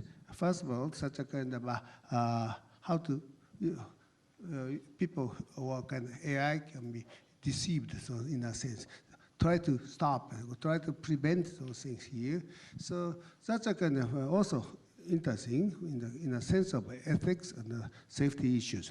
So Naka Sensei or somebody can talk about how we can be really fair, so in a sense. Yeah, it's a kind of when we talk about AI, robot, maybe into to the 30, to the 40, to the 50. That's a kind but there's a problem, the kind of ethics problem might happen. So that's why I'm talking about. Well, as Professor or Doctor, whatever Brooks currently is, but he said in his talk, we shouldn't rely on the concept of AI too much. They are not intelligent at all, in a sense, and at the moment, and that kind of ethics issue, I think comes from the humans' over reliance on the ability of AI, and I think as I said, that the AI is a tool, and for the tool, the problem is that whether we can tell or give our value system to the robots or AI, not the what they are thinking. Well, I mean, this is a rather theoretical discussion at the moment, I think. Although there are these examples of the Microsoft chatbot, I don't remember what the name was, that was then attacked by people who then it responded with Nazi statements all the time, right? And it was taken offline. I think it hasn't come online again. So that this is a very serious issue. However, I would say, well, maybe, Toshi, that's a discussion that might be too early in a sense, right? Because you can say, okay, before I start a development, I'm so afraid, and this would be the German position, right? Very pessimistic, bad AI. Right? If you stop that, save a lot of money, we're not interested, right? On the other hand, the American way would be, yeah, let's do it, come on, yes, we can. Right? Yeah, yes, yes. Right. So I mean, striking the balance between not doing things because they might be dangerous, and maybe overdo it because we have no right. I mean, we have no moral to follow is very difficult, I think, and therefore maybe we should just let things flow freely. And I mean, what you haven't touched yet is the whole military complex. I think, if you think of autonomous weapons, that's way more dangerous, or how should I say, critical than, chatbots. But Rodney is active in the field. So I just want to say a couple of things. First, any AI technology or information technology is going to be exploited by people in ways we didn't expect. The whole idea of computer viruses, if I had read about that in 1983 or 84, I would have said, that's science fiction, that's not going to happen. And then it was 89, we had the first internet worm, and then the idea of these viruses getting into critical infrastructure, being weaponized, totally a surprise. A more benign thing is the way that the World Wide Web, which was just, when it first came out, it was just pure goodness, and the way that that has been exploited for all sorts of bad things, we couldn't predict. So whatever your moonshot goals are, they will get exploited in interesting ways. Getting to the weapon system, as we discussed in the bus this morning, I'm an incredible lefty, but I also have built a fairly substantial military company. And I have a much more, and deployed lots of robots into Iraq and Afghanistan, and I have a slightly more sanguine system on thought. Banning a technology for a particular thing, I think, leads down the path. What you have to do is have agreements on how things, what things do, not how they do it. And I also think that a lot of people in the US, in the UK, and probably in parts of Europe, who talk about ethical AI and say, we must stop AI systems from being used in the military, are speaking from a naive point of view of their self-importance. When we had robots in Iraq with roadside bombs, we would see a new technology pop up, and I called it a mixture of Home Depot and Radio Shack, which were two stores at the time. Home Depot, you get building materials, and Radio Shack, you get electronics. And there would be some new technology for the bombs, which our robot now had trouble countering. And within 3 weeks, we would see that technology spread all the way across Iraq. And they didn't have to publish in journals. The ideas got out there in another sort of informal mechanism. I think many of us think that it's great that all, lots of universities now put all their courses online. Well, it turns out that the universities don't have, are not the only places where there are smart people. And smart people go online and they learn all sorts of stuff. And they develop all sorts of technology from learning all sorts of stuff. So, building all sorts of things. So, should we ban putting university courses online? I don't think that's the right answer. There's consequences, but they're unintended. And the academics, the researchers, the funding agencies don't have a monopoly on smartness. And I think we in this ivory tower have thought that we have the unique understanding and unique capability. But there's a lot of people in the world, and there's a lot of smart people in the world. The tail is very long, and there's some really, really smart people in the world who are not in universities. And so to think that somehow we control the technology is naive. What we have to do is come up with agreements on what is acceptable. We did that with chemical weapons. There were cheaters on all sides, but largely it has kept it out by thinking about that. So strong international agreements on what is acceptable and unacceptable, I think, is more the way to go than say, we have to ban this technology or ban this approach to problem solving. I think that's doomed. Yeah. And on weaponized robots, I think there's another naivety there. No. I think there's a naivety, that sort of the knee-jerk reaction is, if the robots have weapons, they will increase the tempo of warfare. And I think it's the opposite. And a slogan that we used was, the robot can afford to shoot second. If you put, and the US does this, it puts young soldiers, sometimes 19 years old, in very dangerous situations, in the dark, in cultures that they don't understand, with weapons, and there are Germans in Iraq also. What do you expect those poor kids to do? They want to shoot. They want to protect themselves. The robot doesn't have to protect itself. And so it's not that having weaponized systems automatically makes things more destructive. They can actually be less destructive because you can take your time. And so everything is more complex than the first blush, in my view. Yes, that's a kind of ethical problem. So I2P have a kind of ethical design. One published already from the standard, I2P standard.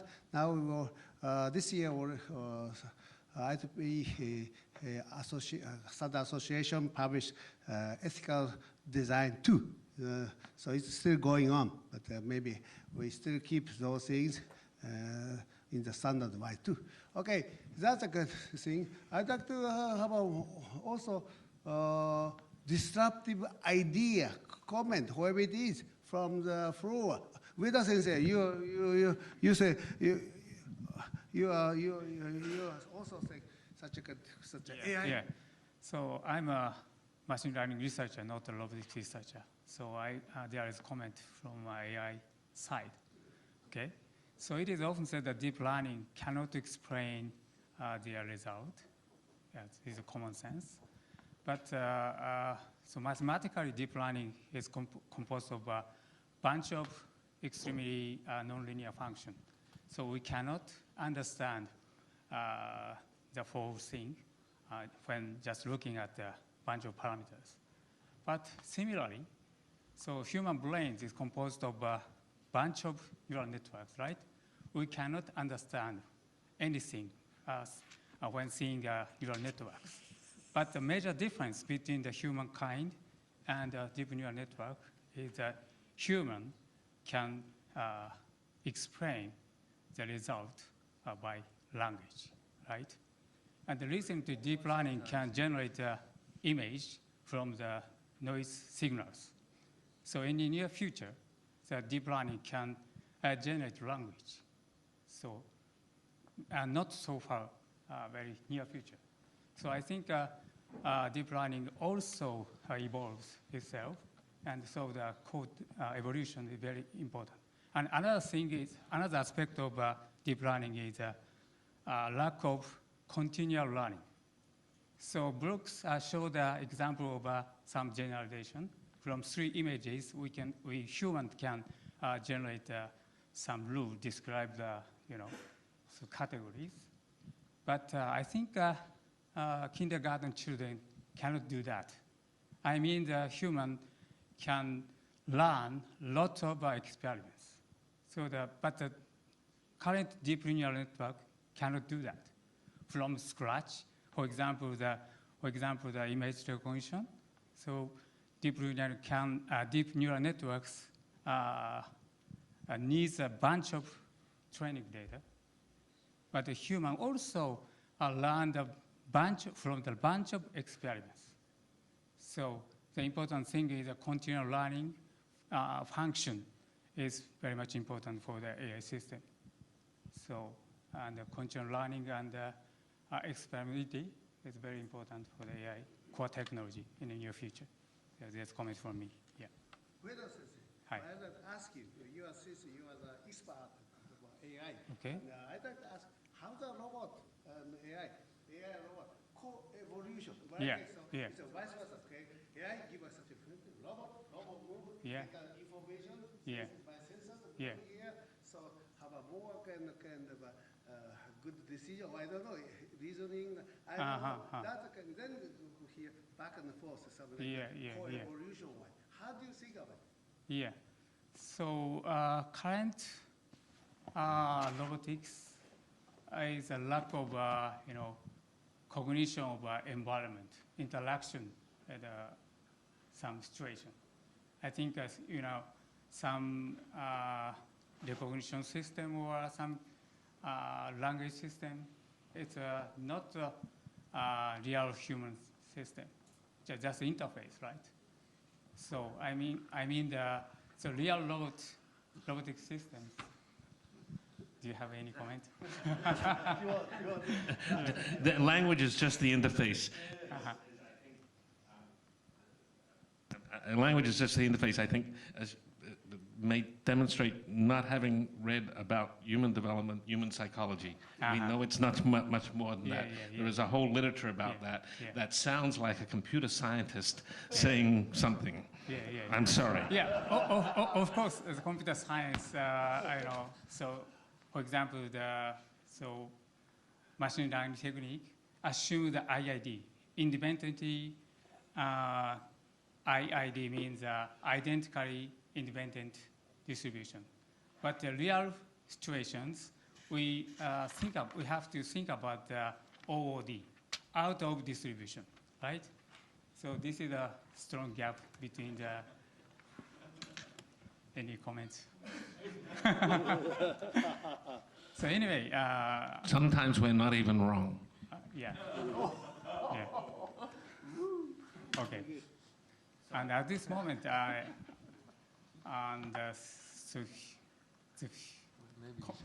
interaction with the robot and the AI is a very difficult problem, I think. Yeah. Thank you. Yeah. Anyway, thank you very much. Thank you very much. So how about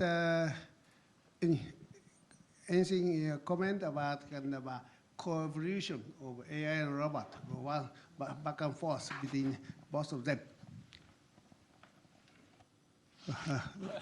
Well, that's a really, a goal that probably reaches far beyond 2050, right? I would not even consider that, you know.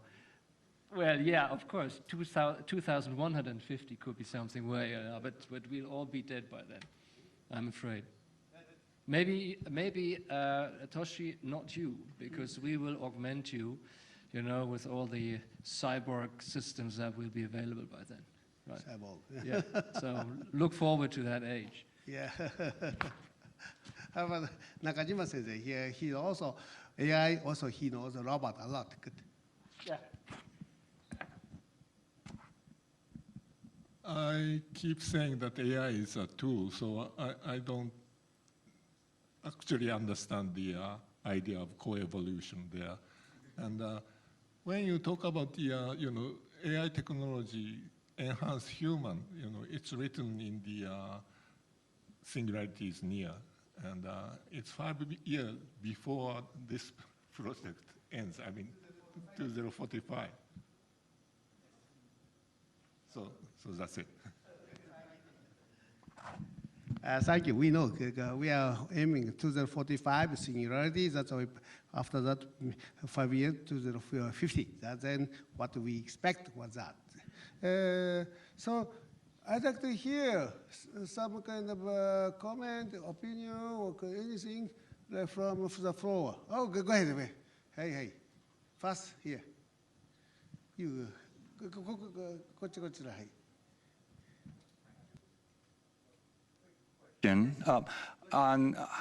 Is it possible to think of a specific moonshot under this theme of expanding frontiers through coevolution? For example, with the family robot example, is the moonshot a robot in every household, or a robot with every elderly person, or no one's ever lonely when they're elderly? I'm trying to picture the actual moonshot. Or in warfare, is the moonshot nobody ever dies in a war, thanks to AI? So I'm curious if any of the panelists have some specific moonshot visions that we can kind of picture in this sense. Just on that point, Volvo now has this slogan that by some year, I forget, early 2020s, no one will ever die in a Volvo. That's their corporate statement, that they goal. Okay.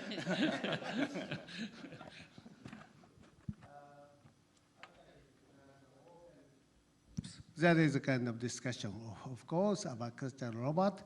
Is a house, aging society, how we can take care of the kind of people. So step by step to the 30, to the 40, to the 50, that is such a discussion. So that's why here, Professor Hashimoto sensei mentioned such a long life partner robot. He mentioned that. If you take just a short time, 1 year, 2 years, to care of the elderly people, that's a kind of thing here. We cut here some part, younger, to take care of the babysitter, what he said, okay? So that's a long run. How you can cut this part, babysitter, here, educating, junior, or here, as in here, you mentioned take care of the aged people. Okay. That he mentioned those things in the long run. Just cut, piece. That's you, what you said. Yes, that's it. That's many discussion. Depends on those things. How the robot do that? Must be such a intelligent enough to accommodate such a kind of intelligence of the person. How the kind of deteriorates the physical kind of things. How to support those things. How to decide by robot by themselves. By intelligence, not we, in the goal, right, 2050. That's a kind of talking about. Yes, we did it. Yes, don't worry. Thank you very much, to make it clear, okay? Also here, discussion over there. Hi, Tadako sensei. My name is Satoshi Sadokoro, Tohoku University. Thank you very much for really nice discussion. And I'm in the field of the disaster robotics, and I was really surprised to hear this discussion is really related to my field, and it will contribute to the, my dream. That is in 2050, the death by disaster becomes 0.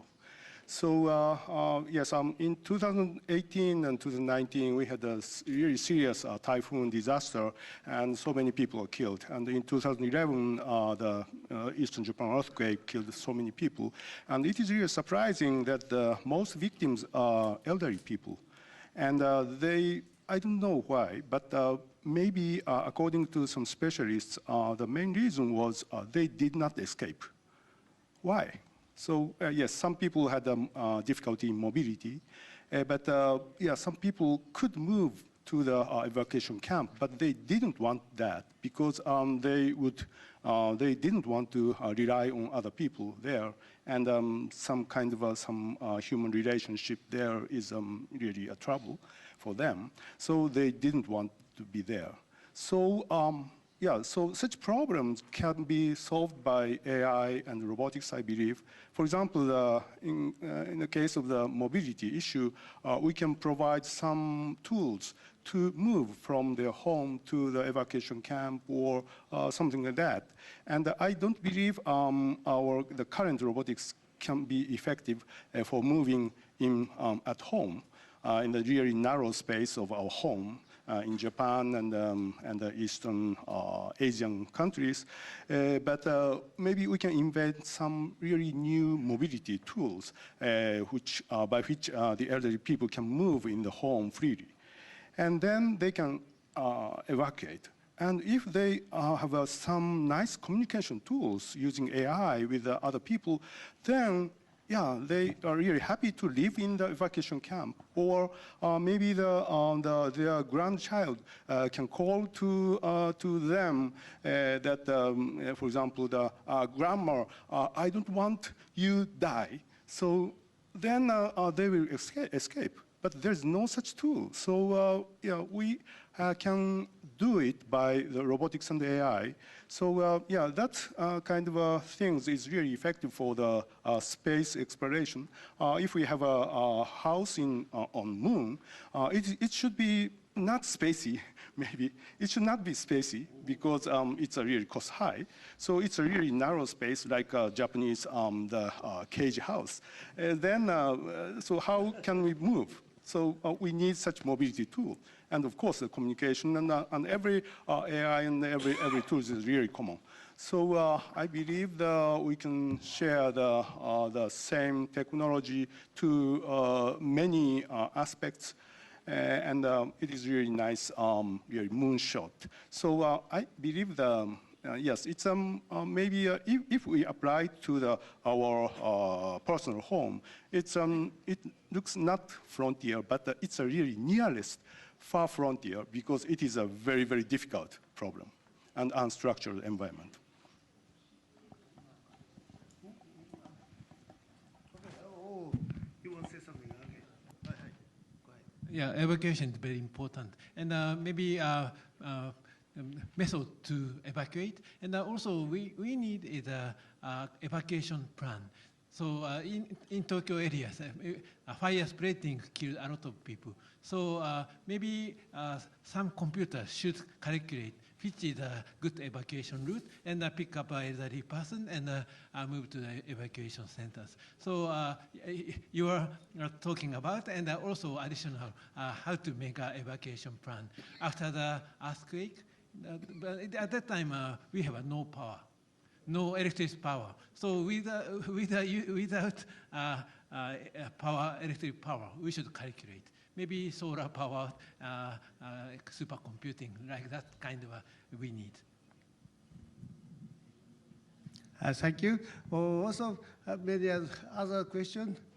I can see some face. Oh, Ishizuka-sensei.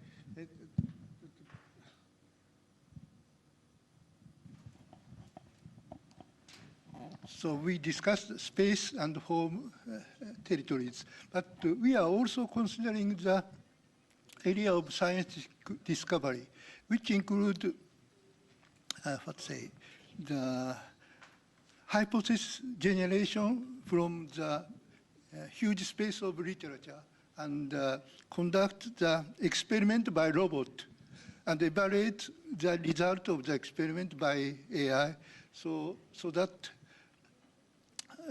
Dr. Kitano, he talked yesterday, he's pushing Nobel Prize level discovery. So we are considering such possibility as a goal of this group. Just my comment. Thank you very much, Isuga-sensei. Professor Drops, you said negative. It's very difficult. But Dr. Kitano is very much interested in that area. Maybe some example, like MIT, they are making such an experiment by robot to make this discovery of such a kind of hydrodynamic force, like that. Also, CMU, they are doing some experiment with a robot by themselves. So, I'll just say that Herb Simon published a bunch of papers about scientific discovery. His system was called Bacon. It was done in the early 1980s. He and two of his students published papers around Ijikai 83 or Ijikai 85, promising that their system would soon be making Nobel Prize winning discoveries. I think I can phrase it. Fujino-sensei, go ahead. Mark, here. My name is Yozo Fujino. I'm not robotics and AI at all. I'm civil engineering area. And Professor Knoll mentioned about in horizontal, about the application of the robotics and the AI to inspection and some maintenance. I just would like to add some my experience. I have, actually, first of all, we lose about 1,000 people in all industry every year by accident. And 1/3 is in construction area. It's a big amount of the people killed by the construction area. And also we have a problem with shortage of workers along with the aging society, right? And I have been doing a program director of the Cabinet Office of Infrastructure Management for 5 years. And we put lots of emphasis on drones by inspection and so on. But we couldn't do anything about repair work. Repair work is a small amount, but it's very dangerous sometimes under traffic. And often we are killed, workers are killed. And we have such many big problems in the construction area. So I would like, I cannot really propose this is a problem we have solved, but please think about it. You know, infrastructure is a big area. We need robotics and AI. And of course, in construction industry, as you said, a bit classical area. It's difficult to reform very often. But this is a real challenge, I think. You know, really implement robotics technology in the construction industry is a very challenging area. So I'd like to just emphasize on this aspect. Thank you very much. Thank you very much. Maybe we have a construction houses on the moon. Yes. Any other question? The three. Okay. Go quickly. Here. First. I'm Hiro Akinaga, AIST. I think that one of the biggest characteristic of AI is, cooperative learning, so distributed learning, so-called. So suppose the Roomba learned how to clean up the cookie in the North Carolina.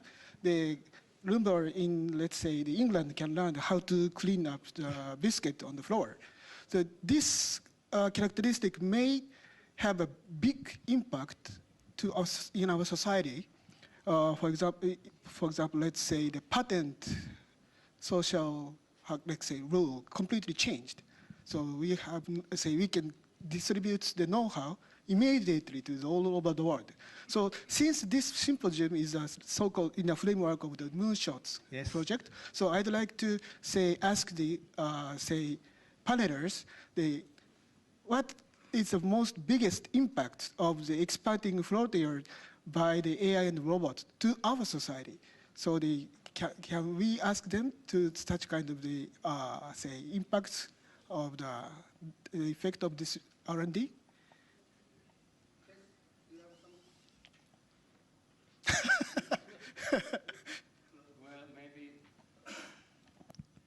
Maybe it's just, that we will all be able to grow older, right? Life expectancy. Because this is this is just one figure. And, if the gentleman to my left and to my right could grow 10 years older than they would without the moonshot, whatever it is, I mean, that would be something. Wouldn't you like to? I mean, still, he mentioned that he already forgets the nouns, but that would be maybe something that would enhance his quality of life and make it possible for him to live longer. Well, as people may have noticed, I'm already very grumpy. I think if I live too much longer, I'll be really grumpy, and maybe you'll be happier if I'm not here. But I think you make an interesting point that, and we have seen the impact of this in deep learning, and we've seen some very positive impacts. I just take the view that the proponents of deep learning are too starstruck about the belief in their power of their particular hammer, and they're going to find nails to hit with that, and everything's going to turn into their nail. So I apologize, but the good results have come, and the interesting thing is, of course, that unlike with humans, the results can be instantly replicated all over the world in some ways. I think so what deep learning actually has done, and I think this is a place for exploitation, has turned into the networks are simple in PyTorch to describe. So it comes down to training sets. Those training sets right now are only being exploited by deep learning. But I think those training sets are rich data sources for other techniques to grow on. And we may see other techniques arise that may not have arisen so quickly if it weren't for the deep learning training sets, but they won't be deep learning that does it. And so I think there's actually an interesting, maybe multiplier effect of capturing these training sets and being able to deploy the results very quickly. This could be one of the key points in the framework of the moonshot, all over the world. Thank you very much. Thank you very much. Two more. Yes.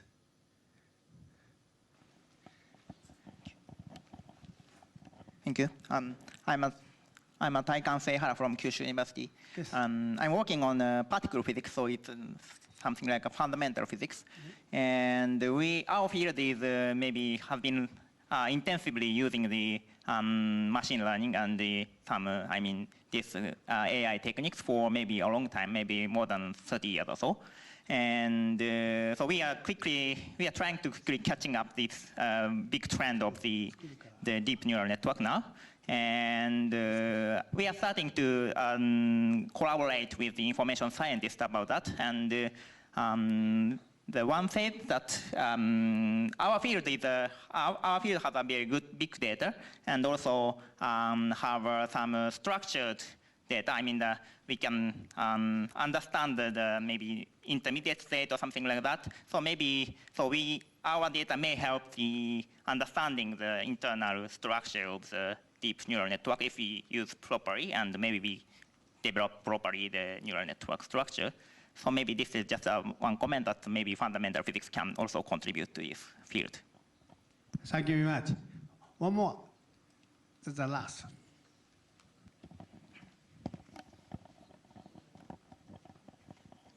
Thank you. I work in quantum computing and devices, so I have some thoughts, not particular question. So first, I am very much impressed by Nakamisa-sen. So, sir, you describe AI and with liberal arts.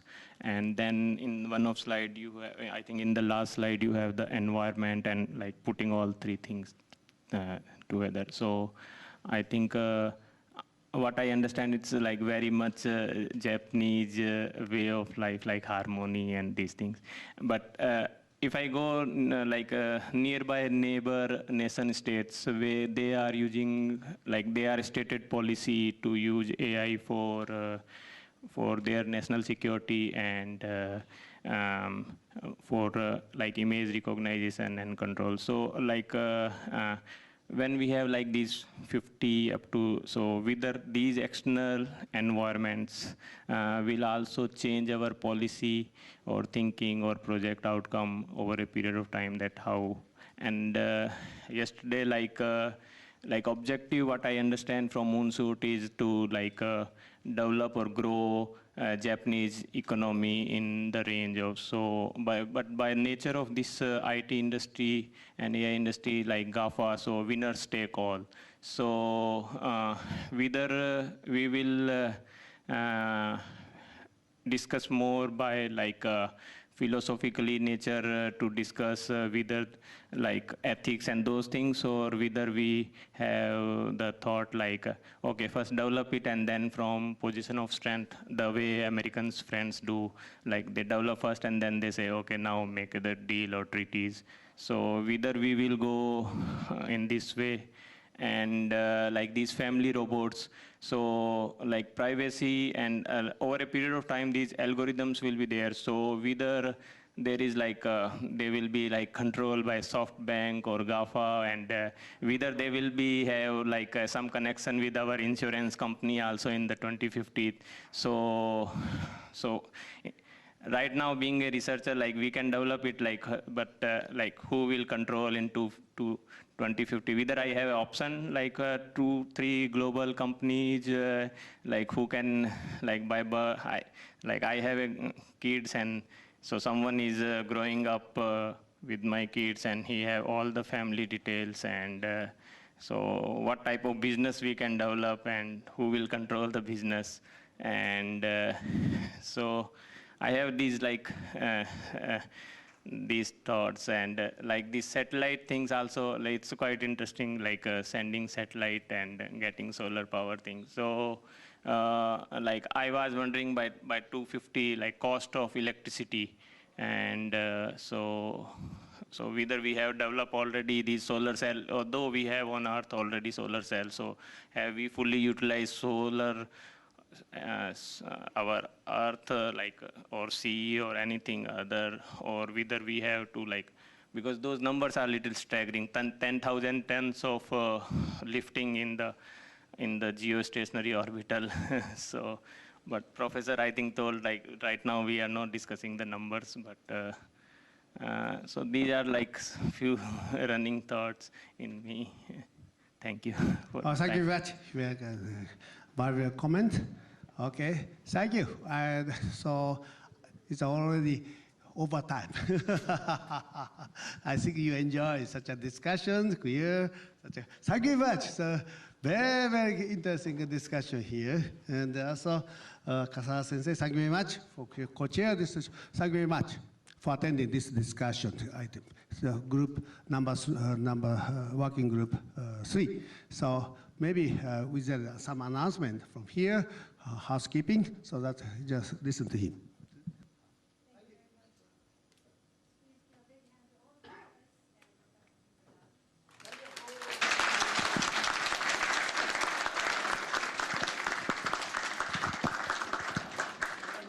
That concludes today's working group.